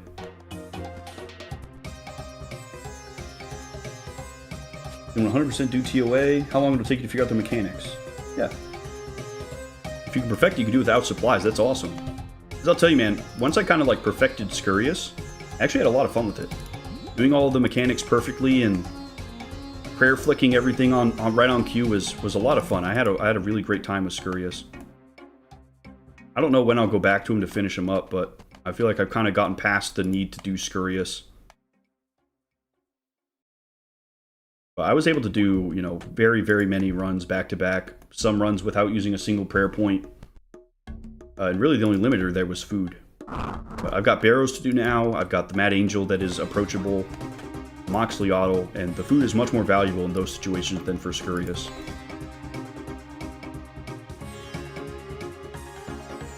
Some of the quests, especially the really old ones, just don't try to do them unguided. Yeah, that's what I've realized. Like, if any of my friends end up playing, you know, and they're trying to do something similar to what I'm doing, I'll just go say, you know, if you're doing the dwarf quest in Keldagrim or Morning's End Part 2, you know, just go ahead and look up a guide. Just save yourself the trouble. The cool part, though, about not using the guide for Keldagrim was we actually learned about the God Wars dungeon from the Keldagrim library, and I think that was a really, really cool moment. We didn't even know it existed, and here we found out about a raid or a mini game or something over by the wilderness that the dwarves had actually cataloged. I mean, what a cool find.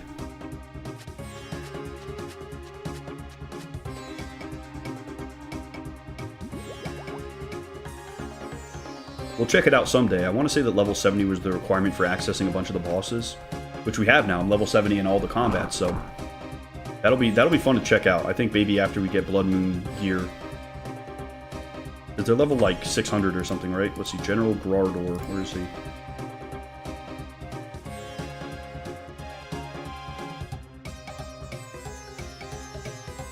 Commander Ziliana, this is one of them.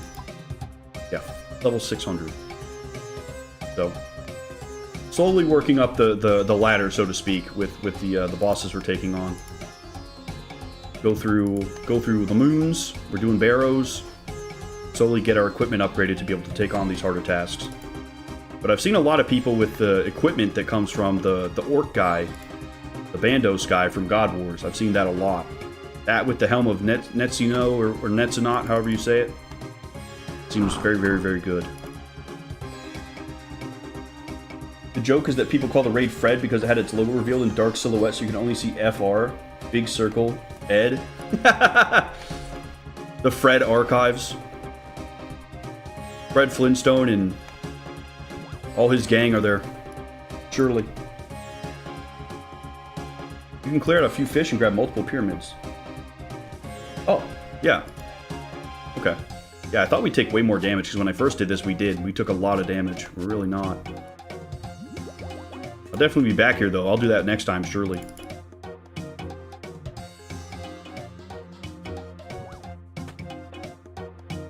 That's right, it's Mox Archives there.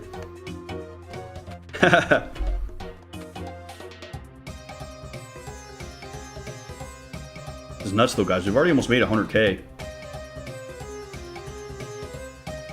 I didn't think it'd be this good when I was coming back. I thought it'd just be fun to do for a little bit, check it out again. I mean, what a night and day difference. I bet the Pyramid Plunder would be absolutely disgusting, too. You just skip the first few levels and start earning massive amounts of gold from all the gold scarabs and stuff like that. When you first did this, so you also had 30 agility? Yeah, dude. I've got more than double the agility now, but I don't know. I have to remind myself that a higher skill makes things easier. I only draw on the initial experience that I had with these types of things. So I'm like, okay, that was cool, and I write it off. I'm like, oh, that 10k gold was really hard to get. Surely it can't be that good.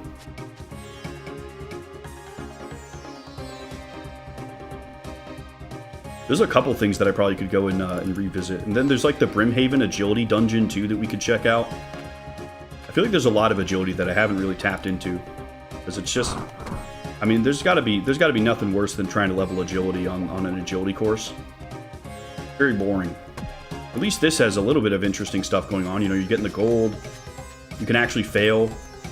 The XP is still really good, too. Easy way to remember is the pun that they were going for. Netsinot, Nate is not.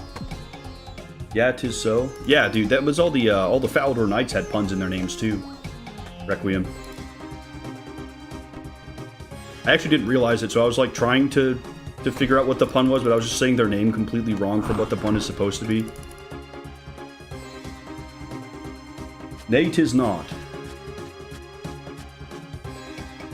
Because usually I see an O and a T, and I just, you know, you think the T would be silent for a lot of languages.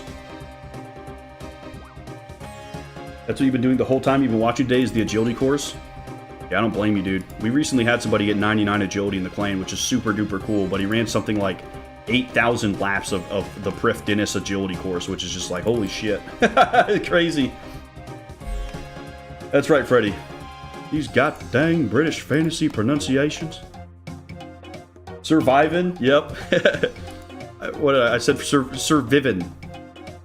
It just right over my head, dude. I'll have to drop a water skin.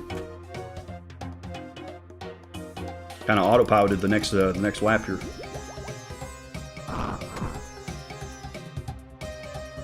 The Falador Knights have a dog named Cerberus? That's awesome. Ceramic vase. Ceramic vase. Certification. Pretty funny when you think about it. And I want to say certification, or at least one of the other Falador Knights, was at Recipe for Disaster. I'll have to go and do that. As I was thinking about it the other day, I was like, Man, I started Recipe for Disaster. It was a really, really cool quest, and then I just, like, started doing other things. Like, I want to complete that quest. I feel like we're going to get really powerful gloves from it. And it's just a unique quest, right? But I think for the monkey guy, we're going to have to go to, what is it, Awawogi? We're going to have to go to Ape Atoll Island, which I actually have unlocked now with sailing, I want to say. But there's, like, Monkey Madness as part of the Gnome quest line, so maybe we complete the Gnome quest line first. And then the Falador Knight had, like, all kinds of crazy high-level quests that we needed, like the Legends quest and stuff like that. So, I mean, there's a lot of tertiary quests we need to complete to be able to finish the Recipe for Disaster. So I think that would be a good sort of, like, long-term goal, would be actually completing that, right? We've kind of gotten off track with, like, all the bosses and checking that out and really, you know, experiencing that part of the game because it's fresh and new. But I'm sure it'd make everything a lot easier if we were able to get up to, like, you know, dragon gloves, right? Because we started off with bronze gloves, so I'm thinking it might be similar to Defenders, where, you know, you work up to, like, at least rune gloves or something, or dragon gloves, which would be super duper cool by completing all of that. And then we have the Culinarimancer's chest in the basement, which will probably upgrade as we get more stuff. Can you imagine being able to buy, like, pineapple pizzas and stuff from that? It'd be insane. We'd have a great way to get cooking food from that as well. I mean, there's a lot of reasons to complete Recipe for Disaster, for sure. Maybe that, and then getting fairy rings and the spirit trees are probably, like, the biggest upgrades for our account that we could get right now, probably. You just watched that episode today? Really, Requiem? Yeah. You're all caught up then on the Falador Knights combo. I'll tell you though, that what is it called? The chemistry test? That was awful. That was genuinely one of the worst things I've had to do in this game. That was on par with Morning's End Part 2. Because when I was doing school, we did not do a whole lot of chemistry, especially, like, just mixing random shit together like that. I wasn't making plaster in class and stuff like that, you know? That was really difficult, and I didn't know that talking to the lady 3 times gave us a hint. Because when I play Dark Souls and stuff like that, you know, you go through all the dialogue, and then you press the button again. If they say the same thing, then you know that their dialogue's done. When she said the same thing again, I figured, you know, that's it.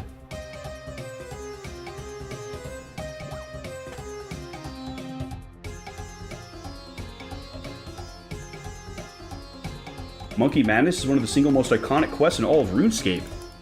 That's exciting. I've seen that you can get monkeys that you wear on your back, dude. That'd be really fun to get, like a zombie monkey or something.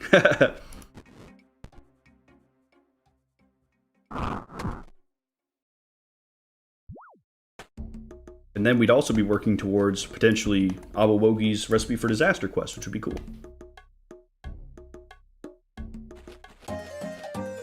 Seems like a fun little, like, capstone for cooking. Like an endgame cooking quest sort of thing. I'll never forget burning my fish cake. I spent like an hour and a half getting everything for the fish cake, and then I burned it and had to go get another one. That's why I get multiples of every quest item now. I get like 2 or 3 at least. That quest was what did it.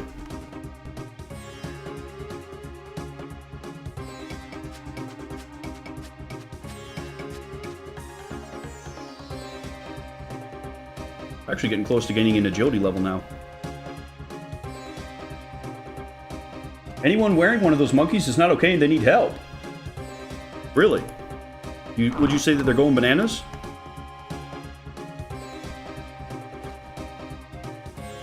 Is that how you describe it?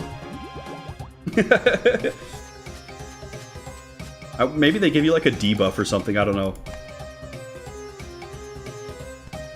We'll have to see. I'm excited. This is like 10 different kinds of monkeys. And the ones on Karamja have mohawks, dude. It's really cool.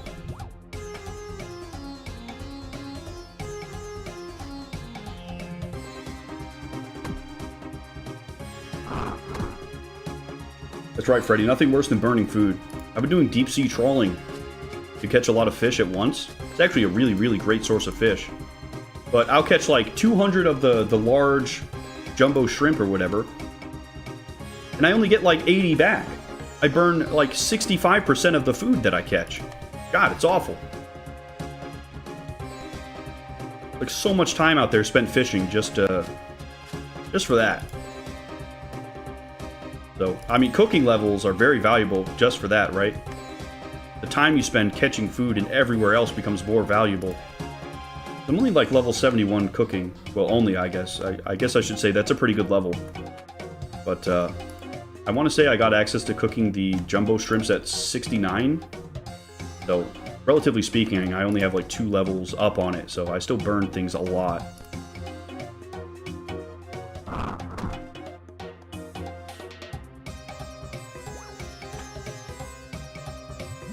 Yeah, Sarastos, I'm not surprised that those are censored. They can be used in a pretty rough way, but...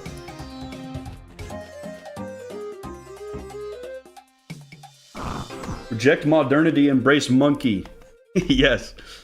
Apes together, strong. 828 from finishing that lap. Okay, I actually hadn't been looking at that. We've already done 10 laps, you guys. Holy shit. That episode's going to be full of references to what is it called? Planet of the Apes. I really like that movie series.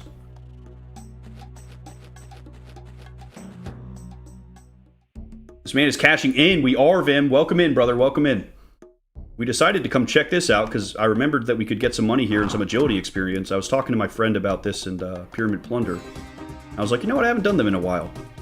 And yeah, we can complete a lap in like 2.5, 3 minutes and get 10,000. Like, the money here is absolutely ridiculous. I thought that deep sea salvaging was better, but I don't think we're going to be able to beat this for a while. And we're getting agility XP, which is an annoying stat to level. So, I mean, this is like a no-brainer right now for getting money. We need like 300k, probably. And then we can recharge our Elven Crystal Bow. And then we'll move on to pest control.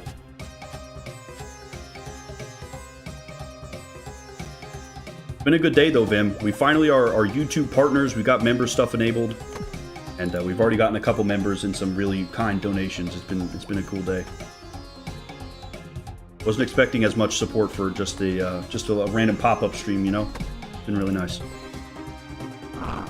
Werner says, just stopping by to say that I love your content. Hope you have a great day. Dude, thank you so much, man. I'm glad you're enjoying the content. It means a lot that you're going through and watching the series. And stop by to say hi. Thank you. It's been super fun going through the game, especially blind. It really captures sort of like what I was feeling when I was playing, you know, like Mario 64 and Banjo-Tooie and Jak and Daxter as a kid. You know, you're just kind of going around the world and seeing what's there. It feels more mysterious and more interesting because of that. You look up everything, then it kind of takes away the mystery and the sense of discovery that you get. Because when I was playing games growing up, I didn't look up anything. I just would turn on the PlayStation 2 and play stuff. And it'd take me a really long time to beat games, partially because I was freaking horrible at them, but also because, you know, I don't really know what's out there. And I'm just, you know, maybe I'll spend 3 days in an area just jumping on random boxes and stuff and seeing what's there. One of my favorite games as a kid was Bubsy on the Super Nintendo. And before you guys say, oh my god, that game's horrible, it is. But what was cool about Bubsy was the levels were absolutely riddled with secrets. They would have ways for you to go to all these crazy, unique mini-games. They'd have teleports all across the map. Secret side areas with like all kinds of crazy little areas to get power-ups and stuff. Oh, it was just so crazy and wacky and fun to just like see what was there. It wasn't even necessarily a fun game to play mechanically. It was just like, man, this game felt like it was just the biggest game I'd ever played because there was just so many secrets. And so I'm capturing that a little bit with RuneScape. Another 300k to recharge. It was like 720k for me to recharge when I went and asked the lady. Because I already have like close to 500k. But it'll be nice. Doing pest control will bring our cash stack up a little bit more from just straight zero. Yeah, Vim, you would know all about how annoying agility is to level, dude. I was actually telling the stream earlier how you did like 7,000 or 8,000 laps of Thriftiness to get to 99 agility. Took you like 2 weeks, right? It was absolutely insane. I think salvage is technically better money. That's remaining, you can just buy nature runes. Oh yeah, for sure, dude. Nature runes are so valuable to me. That's why I didn't do the Can't Touch Me Barrows achievement. I don't want to spend the nature runes on it. Because I will be going back to finish the mage training arena at some point. Just to say it's done. But for now, at least. You know, I need all the nature runes I can get for that. I need almost 5,000 nature runes to finish out that that activity. It really is ridiculous how many points you need for alchemy. It's the most expensive one. It's the most time consuming. And you need like 25% more points for it than anywhere else. Like, I don't understand it. With how quick Graveyard was and Enchantment was, I don't know why all the other portions of the minigame are balanced around that sort of like time to complete, right? Especially Telekinetic and Alchemy, they're so long. Why I haven't really gone back to it yet is like, I got the Infinity outfit. That was really what I was there for. But it's going to be so much time to get everything else that we need for that. It's going to be nuts. It's not exactly super fun either. You just click 1,000 times, you hurt your wrist a little bit, and then you get your reward, you know?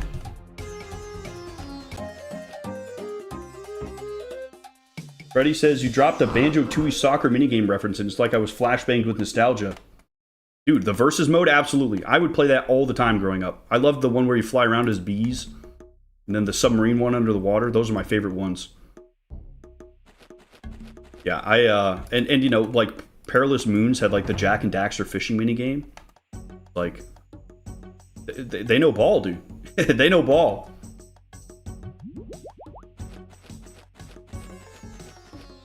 Made me want to go back and play them again. We couldn't afford all the new fancy game systems when I was growing up. I primarily played the Nintendo 64 and the Super Nintendo until my uncle gave us his PlayStation 2. And then I played some PlayStation in middle school, but that was about it. A lot of Uncharted 3 as well. I'd go over to my friend's house, I'd bike over, he lived a couple streets down, we'd play Uncharted 3. We'd only play the multiplayer. We both would use snipers. All we'd use is the snipers. We actually got pretty good. The first recharge was 900k, right? Yes, the first Elven Crystal Bow recharge was 900k. Which was fucking bonkers, dude. I basically had to put a down payment on a house in RuneScape to get this frickin' bow locked in. But she said every time that she sings it for me, she gets more in tune with my frequency, and it'll get cheaper. So I'm hoping that it becomes, you know, better. Like, I'm kind of investing in the weapon, right? Like, I plan on using it for a long time. It's really hard to get a good bow, and I feel like it's smart to invest in that weapon for sure. So I don't mind doing it. It's very expensive, yes, but you know, it enables me to make range really, really strong and just have a solid weapon for it. We've got good melee weapons now. We've got our great bow. Now we're actually in a position where we need a better magic weapon. So I'm hoping to get Aram's staff soon. But for now, the Elven Crystal Bow is absolutely the way to go. Exactly. Yeah, Baku. I actually, the only nature rune store that I found right now is the one in Camtorum with Perilous Moons. They have a stock of like 500 or something. So I don't know how many I can buy before it gets too expensive, but when I'm looking at high alching something, I'm looking at, okay, is it worth at least 180 to cover the cost of the nature rune? But then, you know, I need to see how much a nature rune is when it's like the last one in stock, right? If it's like 2,000, then that's the baseline price of a high alchemy in my eyes, because I want to be able to take nature runes, go out, high alch stuff, make a bunch of money, go back, buy more nature runes, and then just like keep scaling up my my nature rune pile, if you will. But they're still very expensive, right? It's definitely a commitment to get 5k nature runes, because it is pretty slow to get them from Guardians of the Rift. Mage Arena had the rates boosted sometime back as well. I couldn't imagine if that was slower. I mean, at least Telekinetic and Alchemy are just brutal. I thought that Graveyard was fine. I thought that Enchantment was fine. I actually have all the points I need to buy every item from the store with those points. I don't need any more Enchantment or Graveyard points. I just need the other two.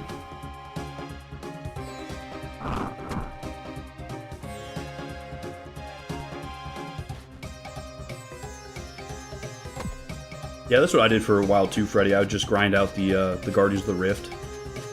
But when you're targeting a specific rune, you know, you kind of have to hope you get lucky with pulls from the rewards guardian, or throw your points to be able to just like spam one rune type, which is what I used to do before I understood how to get rewards. I used to get like 99 catalytic points, and then I'd have like 4 points in the elemental, and I'd be like, wow, how am I only getting 1 reward from this? I don't understand. I feel like I should be getting more rewards. I didn't realize you had to match the points. So I do Gardens of the Rift for like 4 hours, get 99 catalytic points, and I think that my tracker plugin was broken. I was like, this is bugged. There's no way I have 99 points. Like, I don't even understand what it's trying to show me. Now I know how to get rewards, and I've actually gotten a lot from it. Catalytic Talisman, and I've gotten a couple pieces of the rune crafting set. But boy, I mean, I want to say until I got to like rune crafting level 973, maybe like early 60s rune crafting, I had no idea how to get rewards from that minigame. They just never told me. I just had to experiment.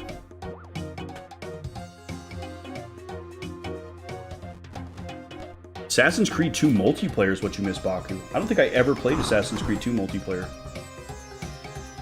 I imagine it'd be similar to something like Alien vs. Predator, right? You can like, just like get the drop on people. Hop Hunt combined with Bounty Hunter. That sounds awesome, actually. Wow. So I guess you try to blend into a crowd and you'd have somebody would be your target. You're trying to find them in the crowd or something. That'd be really, really cool.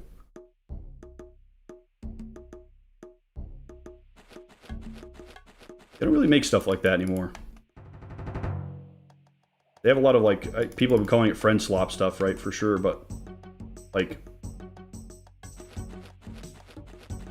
you know, just like fun, crazy multiplayer stuff for games. I don't really see anymore. Like, I feel like every like kids single player game or like single player focused game always had some kind of multiplayer mode to it. Like, I used to play the TAC and the Staff of Dreams multiplayer all the time too on the GameCube.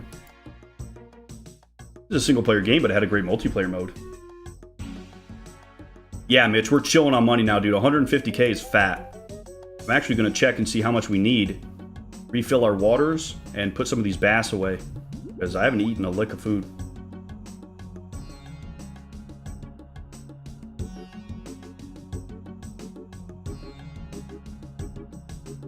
Umod is still a pretty good party game. Yeah, it is, for sure.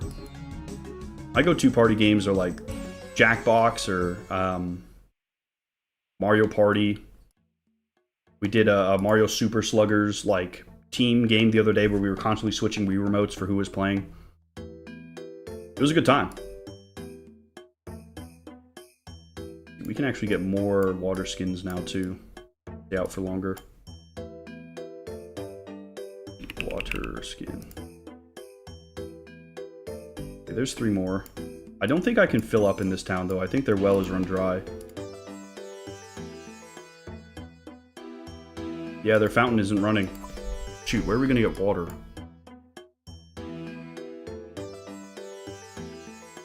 We could go to Sophanum.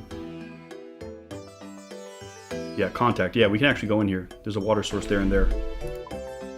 Sick. Okay, so we should never really need to come back here. We can just go down to Sophanum, refill our water, and come back out. And it's actually going to be faster, too. Wow, this is crazy how good this is. Oh, wait, I forgot to check my money. In Assassin's Creed 2 multiplayer, there are 24 NPC models. Everybody picked one. Yeah, that's like the ship was a Valve game. It's very similar to that. There's a bunch of different characters. Yeah, we have 600k, so we need 120k. Not bad. But everybody is a character, and you have like a set target you're supposed to go kill. But nobody can see you do it. And there's like NPCs all over the boat too. It was really fun. Played that a little bit. Yeah, Freddy, exactly something like that is like what I think I'm gonna do for members only content. It's like fun stuff, because me and my friends do stuff like that all the time, like a Mario Super Sluggers CPU tournament. So like you guys build your teams, and then you know you're just watching the game play out, right? Like you'd watch a baseball game on TV. So I think that would be super duper fun. Do like a Sluggers tournament. We've talked about it a lot. We'll probably end up doing it towards the winter, right?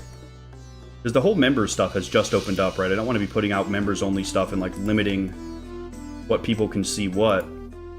Because we're still growing, right? And there's not even that many members yet. Is your fountain running? You better catch it. That's right, Ivar.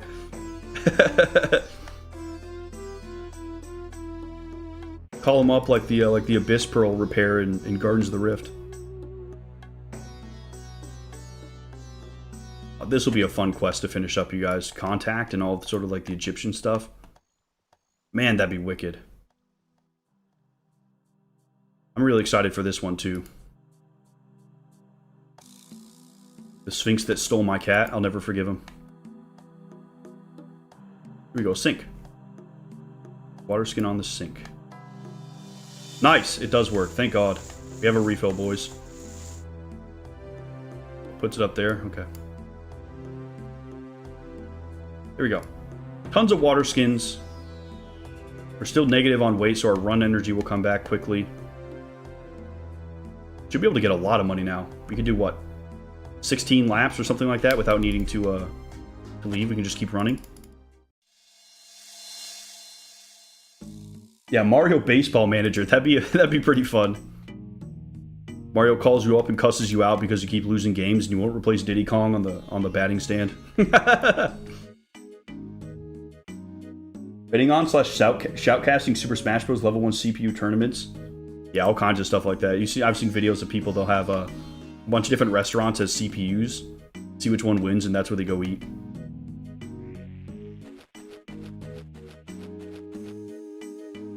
It'd be fun.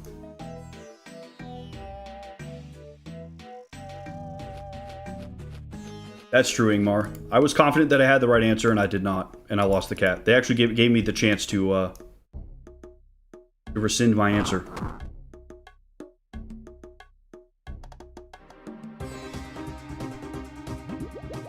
It was such a great quest, though. Going through the pyramid was super cool. I mean, Contact is probably just going to be sick. We get access to, like, the larger city there. They probably got all kinds of good shops. More lore on the Icthalarin and all that. Because he's the only real god we've seen in RuneScape. Like, we've heard a lot about Saradomin and Zamorak and stuff, but we haven't seen them. We've seen Icthalarin. He's real. Part of that quest was actually talking to the people in Sophanim and being like, well, why are you so confident in your god? Well, now we are confident too. We've seen him. The writing for the quest in this game is just so good. I couldn't imagine just spamming spacebar if you've never done the quest. It'd be a real shame. I'll be spamming spacebar if I do another challenge for sure, because I've already done all the quests. But first time run through, it's just, it's so magical. In RS3 you can meet Saradomin. Holy shit. That's crazy, dude. I mean, yeah, we'll have to give RS3 a try at some point. It'd be fun to check out all the different skills and kind of see how it goes. Seen some people do Icthalarin's Little Helper, and that quest is really awesome. Same goes for Beneath Cursed Sands. I'm really excited to get through this whole area. I think it's going to be really fun. Uprup says, you mentioned doing a Terraria Calamity playthrough in the future. Is that still a possibility? Yes, dude. I've actually been thinking about that a lot. Like, the whole members thing opens up so much, right? Because if I want to do a Terraria Calamity playthrough, then that sounds like great members-only content, right? I think that'd be perfect for that. Because the people who are here for the mainstay of the channel, which is RuneScape, aren't being left out of anything RuneScape-wise. But then, you know, there's potential for some additional fun stuff if they just want to see other things that I'm doing. I think it'd be really fun to do a Calamity playthrough. I've never done it, and I don't know. I like Terraria a lot. I definitely prefer it over Minecraft, although to be fair, I've never really played Minecraft. I played it like once as a kid. I got iron stuff, and then I was like, okay, well, where's the boss to fight, you know? Because I played World of Warcraft primarily, so I'm like, okay, I've quote-unquote reached max level. You know, I have a house that functionally does everything I need it to. You know, where's the boss? Where's the next thing? And I just couldn't find anything, so I quit the game. I thought that there wasn't enough progression. So, There could be an angle of actually trying Minecraft for the first time, really, but I'd rather play Terraria personally. I played it on the Xbox when it came out, and I was the guy that played it for like a year and a half before I even figured out that hell was there and that there was hard mode. I really like it. I think it'd be fun to do Calamity, try to beat that, and you know, just have another sandbox game, but a little bit of a change of pace for some folks. I think it'd be fun.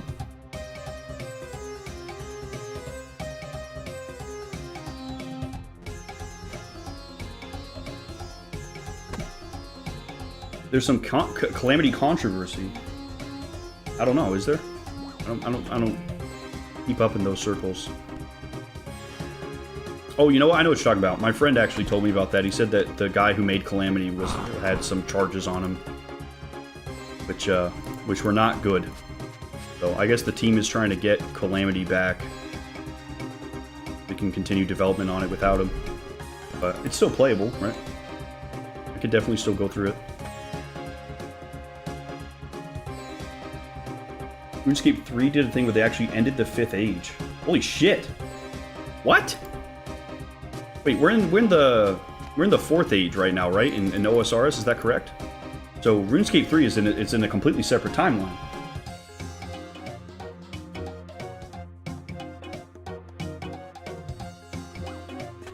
Yeah, I feel like it'd be hard to keep things in line in your head, Baku, for sure. All the timey-wimey bullshit going on. Terraria was your first ever Steam game at 7 or 8? Dude, yeah, you know how it is. I used to get on with my friend every single night. We'd come home from school and we'd jump on Terraria and play it until like 10 o'clock at night. Every day. I would play that, and then we played StarCraft 2. StarCraft 2 was like the first multiplayer game I ever tried to play. Like, of course I played WoW, but like PvP and stuff, StarCraft 2. Even to this day, I still play StarCraft 2 co-op. It's so fun. I wish they'd make another one. It's really sad that we don't see more RTSs now. And I know why. Like, there's such a high skill floor to be able to play them well, but StarCraft 2 co-op is really special. You didn't need to be amazing at the game. There were tons of different characters and tons of different builds. Some were easier than others, and you could just log in and have a good time. You know, you take the PvP out of the RTS, and suddenly you just have a really fun game style. They had arcade mode and stuff too, just like Warcraft 3. StarCraft 2 is very special to me. Uprupt Cup would love a Calamity vid. Well, dude, maybe I'll record one soon. I think that'd be fun. It definitely wouldn't be able to come out as often as RuneScape stuff, but, you know, maybe I'll have to think on it more. I don't want to commit to anything for members-only videos yet, just because the whole system is still early. We only have a couple members, which is fucking insane that we already have some, but, you know, I want to try to flesh it out more and really make it fun and worth it, you know. It's a good time to say too, like, if you've become a member or you've donated during the stream today, thank you so much. I was not expecting any of that today. It's super fucking cool, and it's really humbling to be at a position where that's something we could do on the channel. Thank you.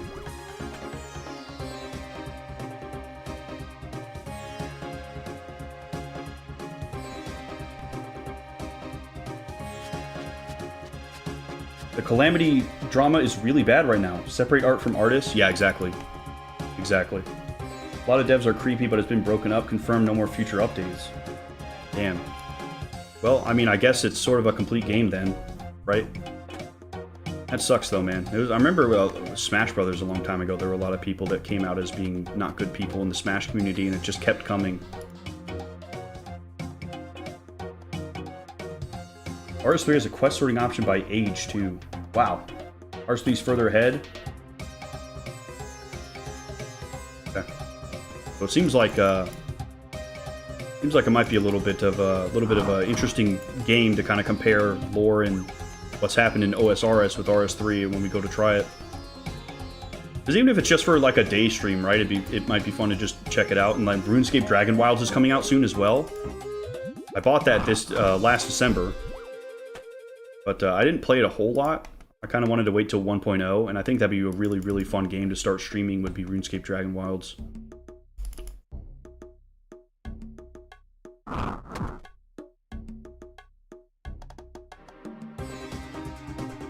Warner says, I remember playing Terraria on my school laptop in class all the time back in 2011, 2012. Did they add a lot of stuff later? Yes, dude. The game has had so many updates.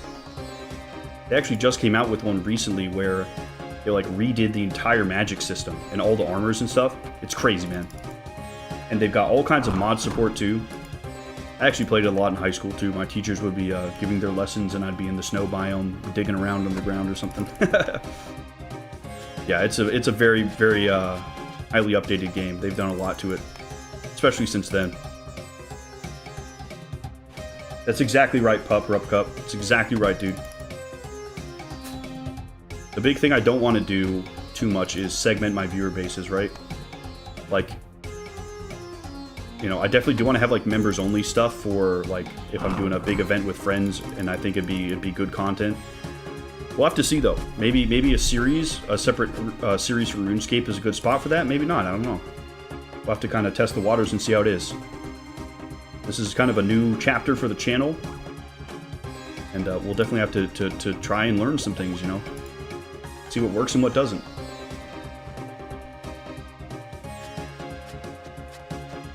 Yeah, I want to say like 1.4.5 Ingmar. I think you're right. It's come a long way. The 5th age in RS3 is where all the gods have left Gielinor. Holy shit. Gotta be a hellscape in a lot of ways then, huh? I mean, it seems like they do a lot for people. Like, how do you have a prayer stat in a game with no gods? That's literally the gods protecting you.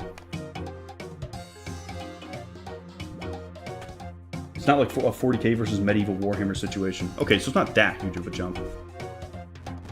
That was actually a great comparison, Fred. I like Warhammer a lot. I knew exactly where you're going with that. OSRS just has extra things that don't conflict with RS3. Okay. World of Warcraft Classic's going to be in a similar space here too soon because everybody's pretty sure that they're going to be releasing Classic Plus sometime after BlizzCon, and they're going to be doing all their own stuff, right? So I think it's going to live in its own unique entity aside from retail.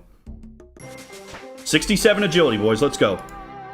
Nice. What do we unlock? On our 20th lap, too. Yanil Dungeon's Rubble Climb and the Heroes Guild Tunnel. Heroes Guild Tunnel. Okay, we can't even go in there yet. We haven't completed the Heroes Quest, so I guess we'll have it when we get there. That's awesome, though. Leveling agility sucks butt, and here we are just getting tons of it, man. Making money on the side, too. But we need 12 pyramids, and then we'll be all set.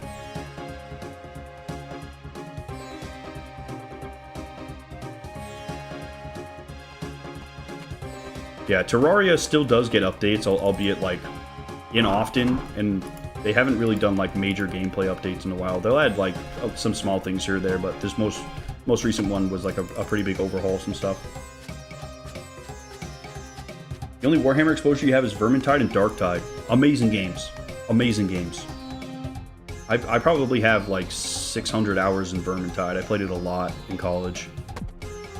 I always played gosh, I don't remember the Fire Mage's name, but I play the one where you have the Seeking Fireballs.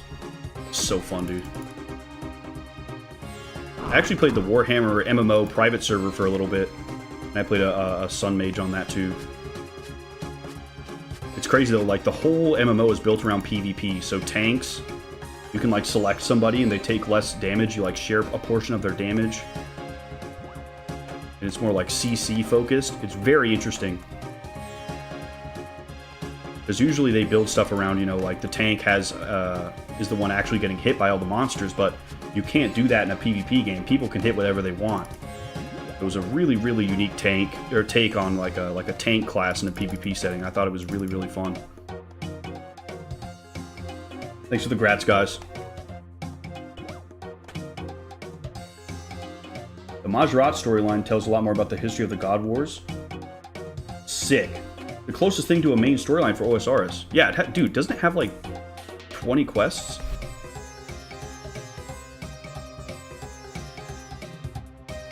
Yeah, Majorat. 1, 2, 3, 4, 5, 6, 7, 8, 9, 10, 11, 12, 13, 14, 15. 15 quests. Holy shit. Okay, that's one to do. That'd be really cool to learn more about the gods. We've seen so little of them in other quests. We've just kind of heard their names, you know? God, that'd be sick.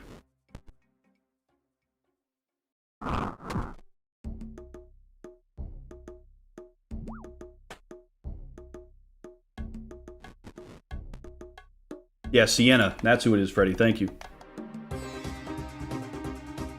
I guess that the new Warlock D&D game is supposed to be kind of similar to like Vermintide and stuff, but a single-player experience. It should be pretty cool. That'd be a really, really fun game to check out. That's definitely the kind of stuff that I'll probably sort of like swerve the Sunday streams into. If I end up doing more streams during the week that are RuneScape, then Sunday would be a good day to do like other stuff.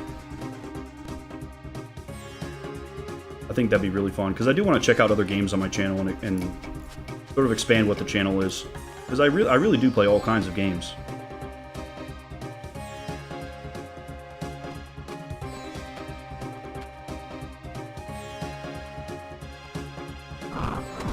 It's on par with Song of the Elves and New Blood Moon Rises. Wow. Yeah, I don't know if we'll ever get to Blood Moon Rises. The requirements for it are nuts. 105 combat, dude? Probably gonna need to have like near best in slot gear to be able to do that, even to start, let alone all the other requirements.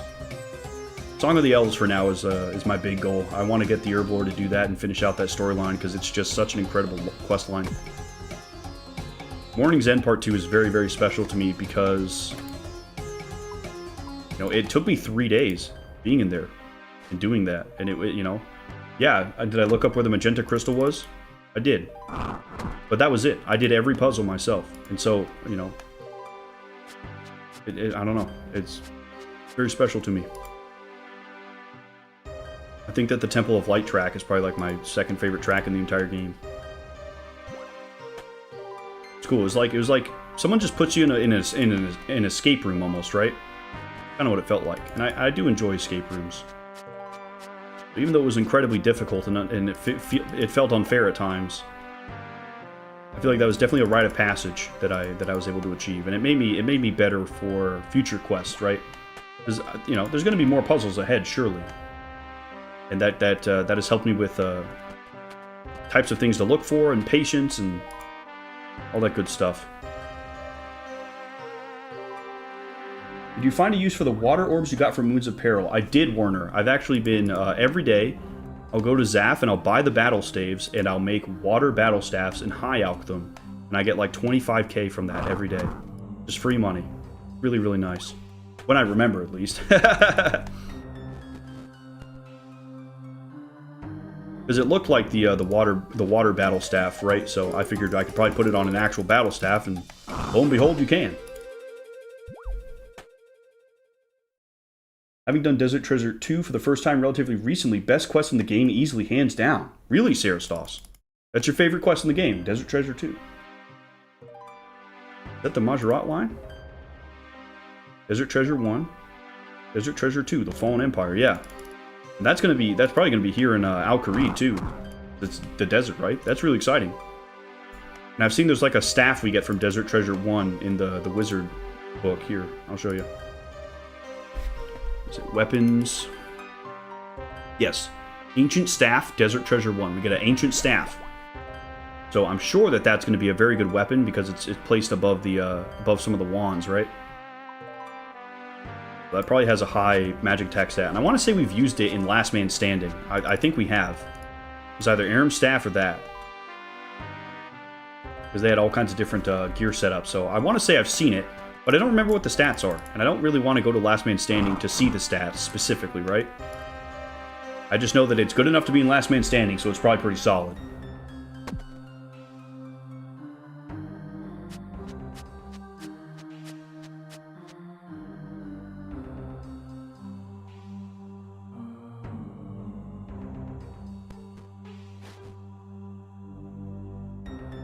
That's right, Freddy. On Sunday, we could do other games that have a tiny square to show our woodcutting level. I want to say, like, Valheim has levels and stuff, too.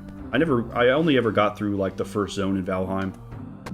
The only survival game I actually beat was Ark Survival Evolved, because I just really like dinosaurs. I worked at Universal Studios on the games team for a couple of years, and I was the Jurassic Park guy. So I helped develop new dinosaurs. I'd research new ones to present to the teams, and make sure that they look scientifically accurate, and then present those to like the people who ran the Jurassic Park IP. It was really, really fun. I actually worked on the Jurassic Park Survivor game that's coming out.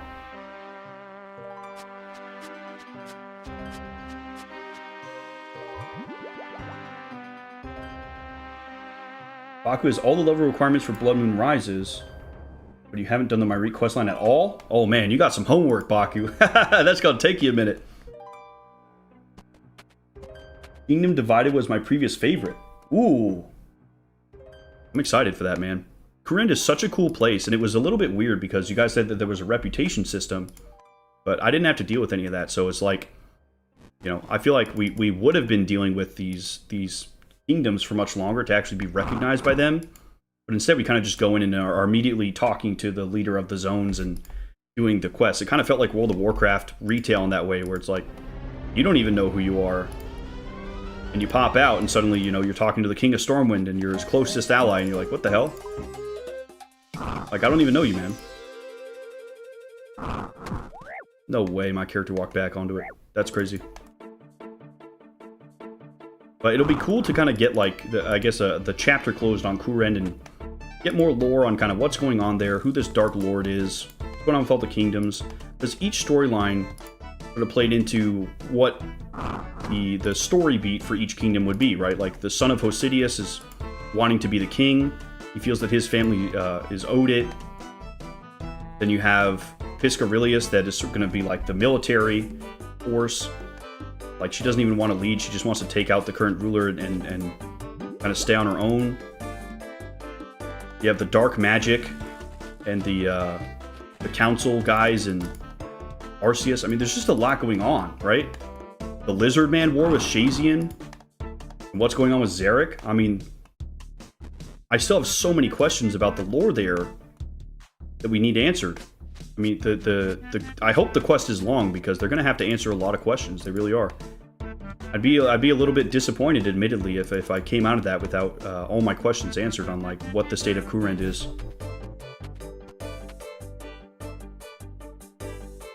Yeah, I've heard that, Baku. I've heard that Kourend is a lot better now, and I really do like the zone. I'll never forget going there for the first time and doing Client of Kourend, and just, like, even something as simple as just the pine trees being everywhere just really made me feel at home. I really liked it. I want to talk to the Mahogany Homes lady, because I guess you can change the design of your house, and I want to see if there's something for Kourend there. It'd be really cool, because my house is in Hosidius. I had to do that for an achievement diary and just never changed it. It was basically like, hey, chop 200 trees for max favor? Oh my gosh. Seems tough. Take forever.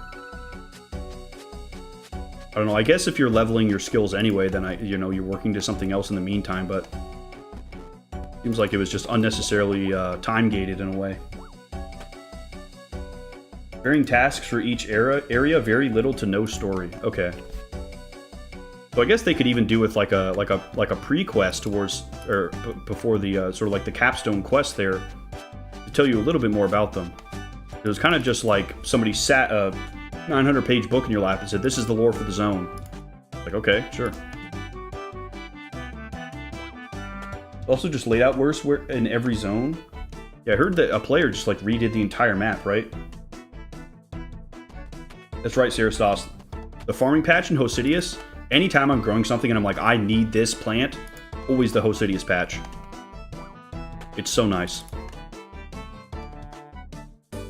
The nice thing, too, is that I can house portal, go right up to the patch, and sort of passively farm that way if I really want to, without doing a full-on farming run. That's what I usually do if I'm trying to do something like this in the meantime. Another 10k, boys. Sheesh! We're close. 4 more, and then we can get our Elven Crystal Bow charged. Start working towards the pest control. Probably get our Elven Bow charged, and then that'll be the stream for today. I'll probably do another stream later on to continue the prep. Maybe a Barrow stream again, because once the Elven Crystal Bow is charged and I have the Void Mage helmet, I'll probably do a little bit more Prayer Potion farming, but then I definitely want to continue getting Barrow's gear. Because depending on how the fight caves go, it might be reasonable to take in Barrow's gear. So we're gonna see.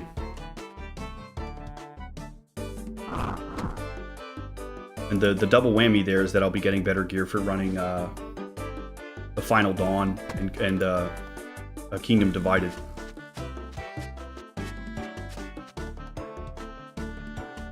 Line of Corinne with the reveal of Vios being like, I haven't spoken to you since we arrived here. Yeah, dude.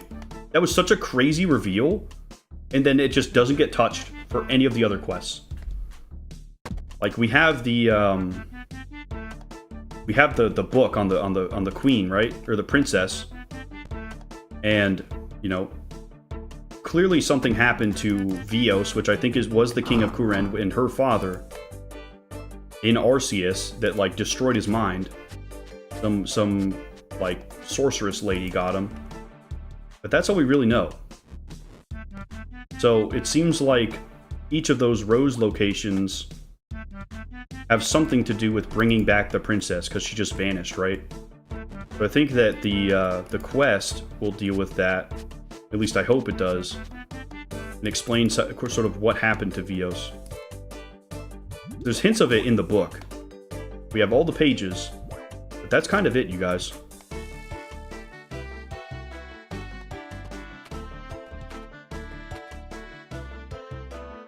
Yes, there is a tractor in Hosidius that is ancient machinery. A John Deere is sitting out there.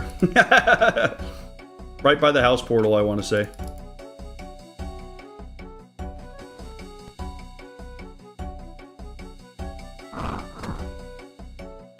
You can still look up the original Kuren map on Google Images. Yeah, we'll check that out. Hang on. Get this next pyramid. Original Kuren map.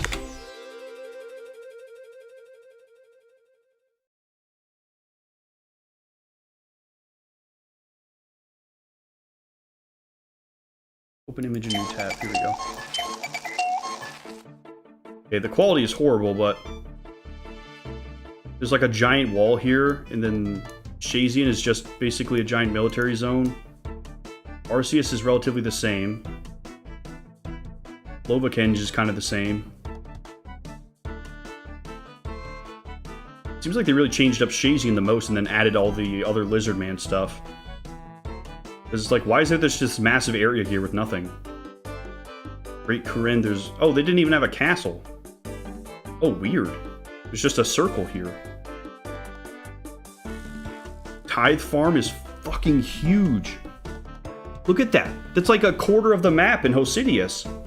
Wow, they really changed Hosidius and Shazian a lot, you guys. That's nuts. They probably removed some lava pools from Lovakenge as well. Because the mine and the blast mine are still there. They moved the tower off to the side. Interesting. That's cool, you guys. Yeah, it's very much a square, Baku, for sure. If somebody posted that without any of the letters on it, you'd think it was from Minecraft.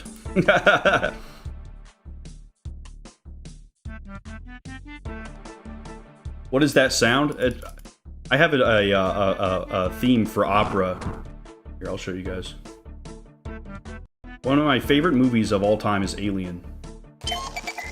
So...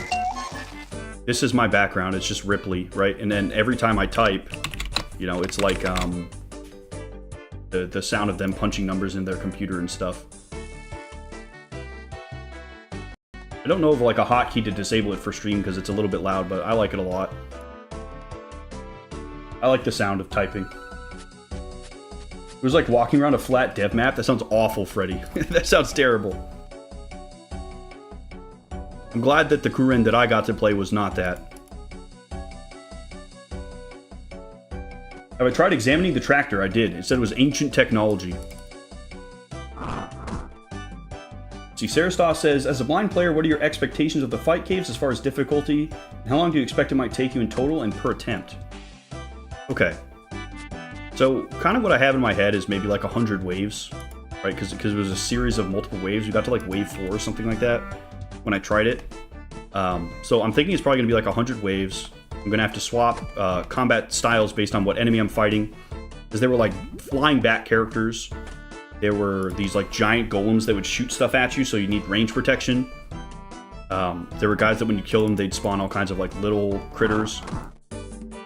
As far as time, I don't really know. I mean, when I did it before, it took me probably like 10 minutes to get to where I was. But I also did not have anywhere near the combat stats that I have now. I didn't have anywhere near the gear. So I don't really know how long it's going to take. But in total, maybe it'll take like an hour to get through it all. I don't know. Maybe like an hour and a half. I'm hoping we can do multiple attempts. It's definitely gonna be a longer stream than the 3 hours that I normally do, because it's such a big deal. I think my goal will be to just stream until I beat it, if that's even feasible, right? Start earlier in the day, or just go later, right? Because it's sort of the celebration stream for 500 subs too, so I don't want to just be like, pop in and do 1 or 2 attempts and then call it a day, right? I want to actually try and beat it. Yeah, Shazian is awful in that. It's really nuts.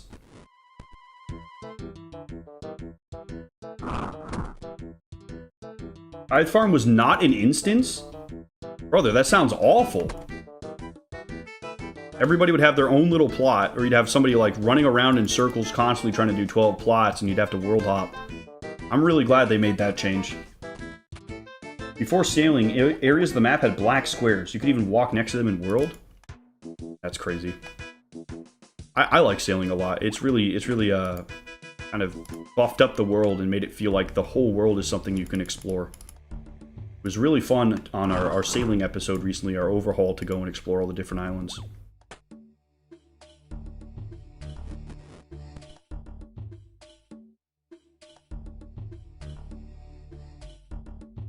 Very interesting thoughts. I can't wait for Sunday. Yeah, I'm sure some of you guys are sitting there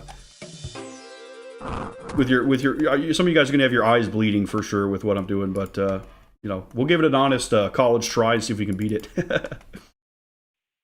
Hey, Remembership, thank you, man. I appreciate that a lot. It's a huge milestone for the channel to get 500 subscribers, and it was something I was pushing for pretty hard. I didn't think we'd get this far when I started, but it is very cool to be there. Thank you so much. Thank you so much, Joe. Hearing that makes you more excited, not gonna lie. Well, that's good, Sarah Stoss. I'm hoping it's gonna be a really fun stream, man. I'm really excited for it. And that's why I'm not putting out a video this week, like a proper video, is I just want to be able to prepare as much as possible. Because I really don't know what to expect, right? I want to be over-prepared rather than under-prepared and have it be a not a great stream.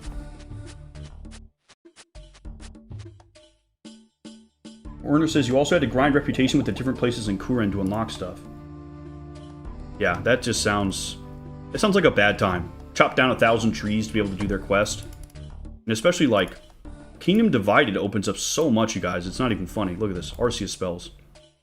Kingdom Divided, Kingdom Divided, Kingdom Divided. Even more. All of this, Kingdom Divided. All of that. Basically, everything that isn't a teleport, like resurrecting zombies and stuff, Dark Demon Bane, like... all this stuff requires a Kingdom Divided. Like, I have access to Dark Demon's Bane and Greater Corruption and everything, but I can't cast it because I haven't done the quest. The Arceus spellbook becomes something we can actually use, and I haven't even touched it since I first opened it up and looked at it. I want to check it out after we complete a Kingdom Divided, look at all the spells, try them out, because I have so many ensouled heads of things that we could bring back with Necromancy, like demons and goblins and elves even, that I feel like those spells are going to be absolutely freaking crazy. And I've seen during Perilous Moons, people will summon a skeleton that shoots bolts at them, at the boss, because they did a Kingdom Divided. I just think that'd be a really cool, like, extra DPS thing, right? Like, even if I'm not in Magic Gear, I can still summon a zombie to beat on the boss a little bit, which is really cool. Baku says, I really hope they don't wait another 12 years to add another skill to the game. Sailing was put up against a couple other potential skills, and both of them look pretty cool. I absolutely agree. I want to say it was Tamushi that shared the shamanism pitch, and boy, that looked really cool, man. Enchanting your armor and weapons, and doing, like, nature rituals. It just seems really cool, and I feel like it fits really well into the game. There's a lot of things to consider when making a new skill, and it's definitely exciting when they put out a new skill. So, I would be looking forward to it for sure as something new to check out. But, I mean, even just our talk about Bronze Man mode earlier, like, there's really a lot to consider when you're putting in something new into a game like this that has such a refined progress track, right? Because one thing that Jagex is really good at is making sure that old content is not invalidated. It's really cool to me that I could do all of this right now, quit the game for 5 years, come back, and everything's just as impactful as when I did it. I didn't look at the pitch for the other skill. I know that there was a third one there. I don't remember what it was, but the shamanism stuff was really cool. Wow, that's the first time I've ever been pushed off by that. I didn't even see it coming out.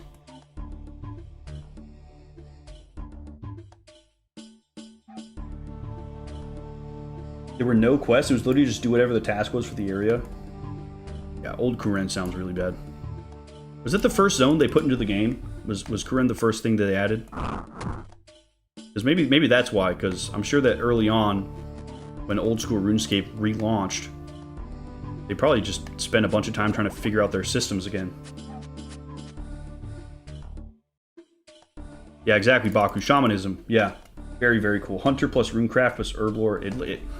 It looks very cool. And the thought of being able to, like, enchant your weapons and armor with, like, you know, maybe 1% magic damage or, you know, 5% bonus damage to demons or something like that just sounds really cool. And that's something that I do in World of Warcraft a lot. You get a new piece of equipment, you go and enchant it. And then all the oils and stuff to put on your weapons, that's also something that WoW does. I have special oils that I put onto my mage weapon to help me get more mana, deal more damage. There's weight stones that I can put on my weapons with blacksmithing that make them deal more damage. It's very cool. I mean, it seemed like it would just be sort of like a consumable creation skill, which maybe that would add too many things to your inventory when you're going out bossing or something like that. But at least the enchantment section sounded really, really cool. And the whole like spirit realm could work well with Hunter. Osidius was pushing a plow back and forth. Oh, dude, they were doing well in Osidius. They just had a bunch of players come in and act as oxen for them. What a good business model.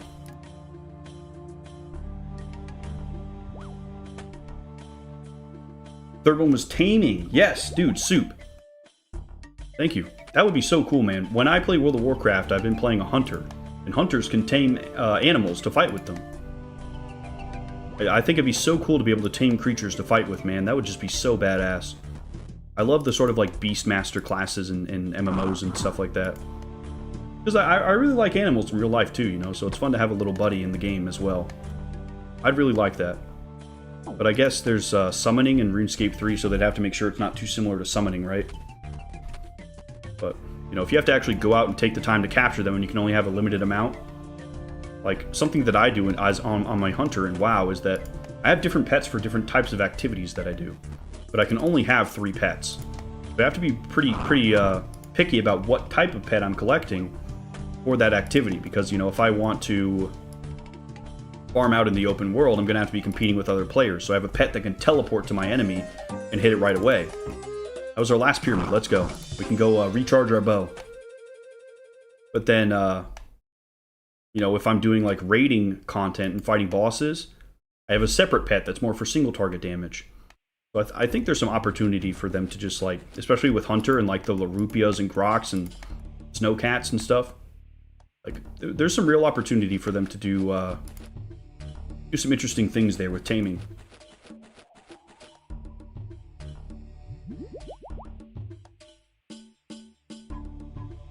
There we go, 120k. People have also talked about an update to smithing because it's really worthless. Yeah, I think it's weird that you need 99 smithing for rune armor when you can get it and equip it at level 40 with Dragon Slayer. Like, why would I level up smithing for that? The only point to level up smithing is for the quest requirements that require smithing. It's on par with fire making, but it's weird because smithing is super good early, and then it just nosedives, right? It's very strange. Armor enchantments would be a great way to rework smithing to be more useful into the late game, and they could do it with Cam Torn because the dwarves in Cam Torn mix magic into their smithing. That would be the easiest lore in of all time, you guys. Easily. Summoning was controversial when it was introduced too. Yeah, I mean, it seems like you'd have crazy utility. You imagine if you could summon a bank oxen to carry all of your stuff, and you just put everything away? Because in, what's it called? Oh, I'm blanking. There's another game that was crowdfunded that's similar to RuneScape, but it's all player-driven. Starts with an A.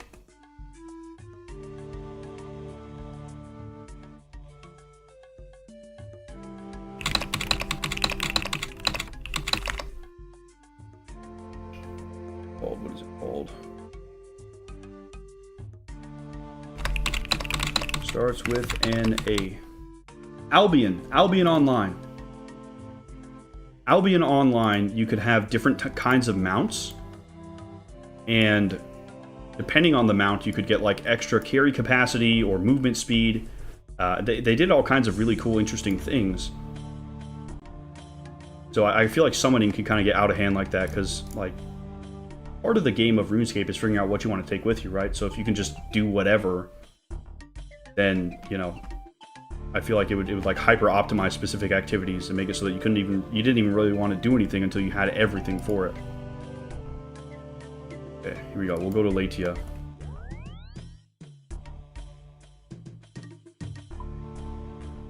I really like Far Away too. Dude, the Elven area is just so fucking cool. We'll have to go talk to Eluned, or what is it, Isilwin, whoever it is. Recharge our travel crystal. So you guys, I'm bummed that I can't do Song of the Elves. I'd love to finish that out. I think they're over here. I think the main concern with gear enchantment was the necessity of micromanaging too many buffs for every piece of content.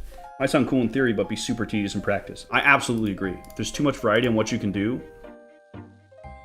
then you'd have like 10 rune plate bodies all with different buffs.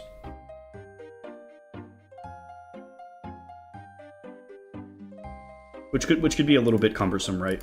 You'd have to do the system in a way where you can easily switch stuff potentially, but then you're making like talent points for RuneScape.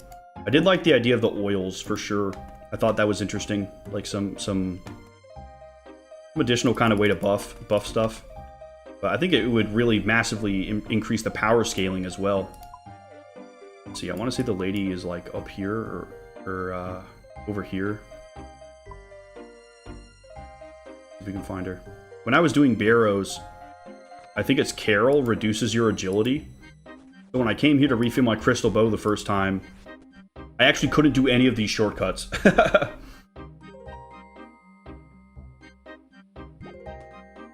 we go, there's an NPC up here. Oh, it's the rabbit.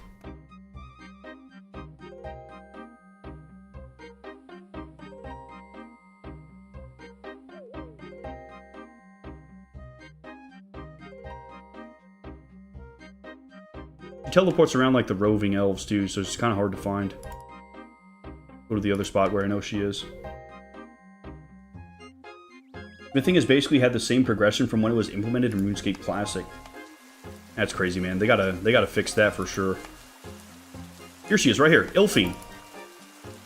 Perfect. Can I get there from here? Oh, I think I have to go around.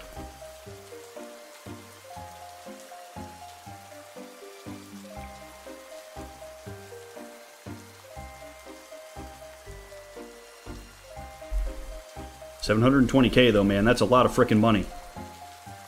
I don't even have my frickin' weapon crystal. Holy shit, I'm selling. Went all that way, man. And I don't have any run restore.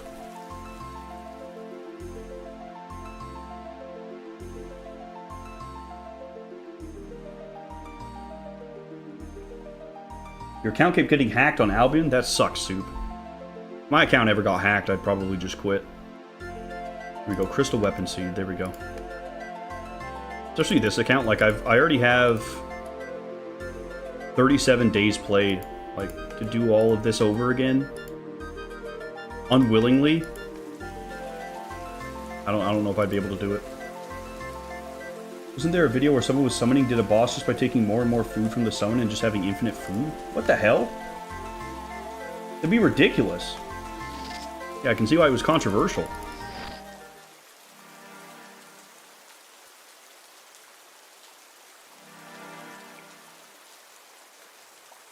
The only use I've gotten from fire making, of course we get poisoned.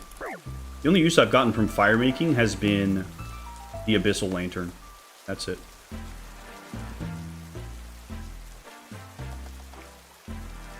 Gotten it to a point now where I have like a chance to double the points that I get, which is just incredibly powerful. That seems like the most useful one.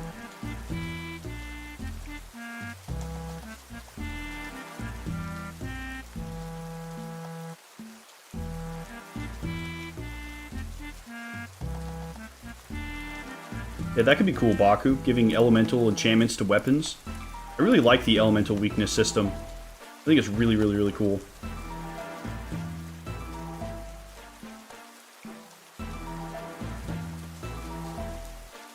Let's see, I think we can go this way. Oh, did she leave? Oh no, she's still here.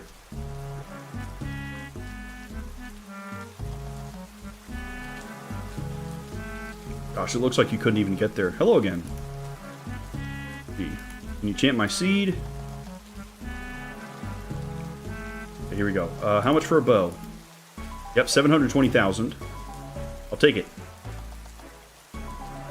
2.5k charges. Okay, how much is it for the next one?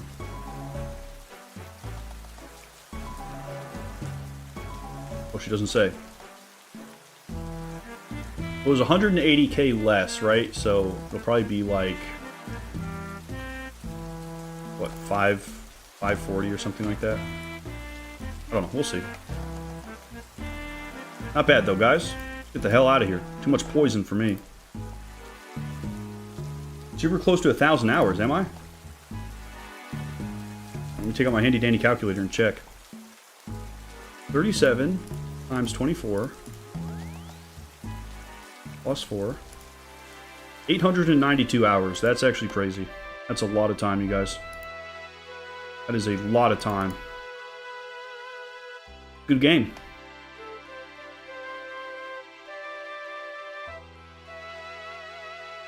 New Abyssal Lantern rework makes it really good. Yeah, doesn't it work outside of the Guardians of the Rift now?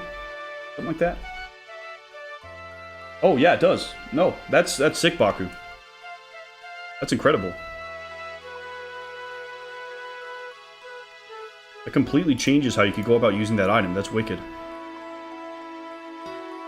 Used to only work in Guardians of the Rift, but now it works everywhere. Do I read any of the change logs and dev blog posts? That's a good question, Freddy. Usually, if it's adding new content, I will skim it to see how to access it, because I want to be able to do it for the channel. But when they're making minor changes to things, I don't read too much into it. Like, with the agility changes, I saw that they changed the Colossal Worm course, and they made it so you don't need the grappling hook for some areas. But I try not to go too deep into the weeds, because there are potential spoilers in there, right? So, you know, they'll put like a little yellow post in the bottom corner to show that, hey, we put something new in. And, you know, usually the top level of that's good enough. And, you know, the nice thing about having in-game clan is that folks are able to present information from those things to me in a non-spoiler way, which is really cool. So usually I actually try to avoid them. Yeah, it is coming up, Pup. We'll probably hit it maybe next month or the month after for sure. Absolutely insane for Blood Runes. I'm interested to see how their price changes on the GE because of it. Yeah, dude. Gosh, getting Blood Runes is a pain in the butt. Although, funny enough, the Blood Velds from Slayer were really good. But gentlemen, I think we're going to end the stream there. We got through two-thirds of the prep that I was trying to do, which is really, really good. Still got the Pest Control Wizard's Helmet. I'm probably still going to continue to do some Hunter and try to farm some Prayer Potions. And I'll probably do another stream maybe Thursday. Just to do another check-in and see how things are going. But I think this was fun. So, again, shout out to Abjo, aka Drengus, and Pup Rup Cup, aka Puckle, for convincing me to do the stream. It was a lot of fun. And thank you guys for coming out this Tuesday and hanging out. I think it was super chill, very relaxed stream, and it was a good time. Thank you again to everybody who became a member, everybody who donated. It was super cool. Thank you so much for that. It's really, really neat that we have that ability now, and I really appreciate your guys' support. It enables me to do more content like this and really stand out as a real channel. So thank you guys for the support there, and take it easy, gentlemen. Peace.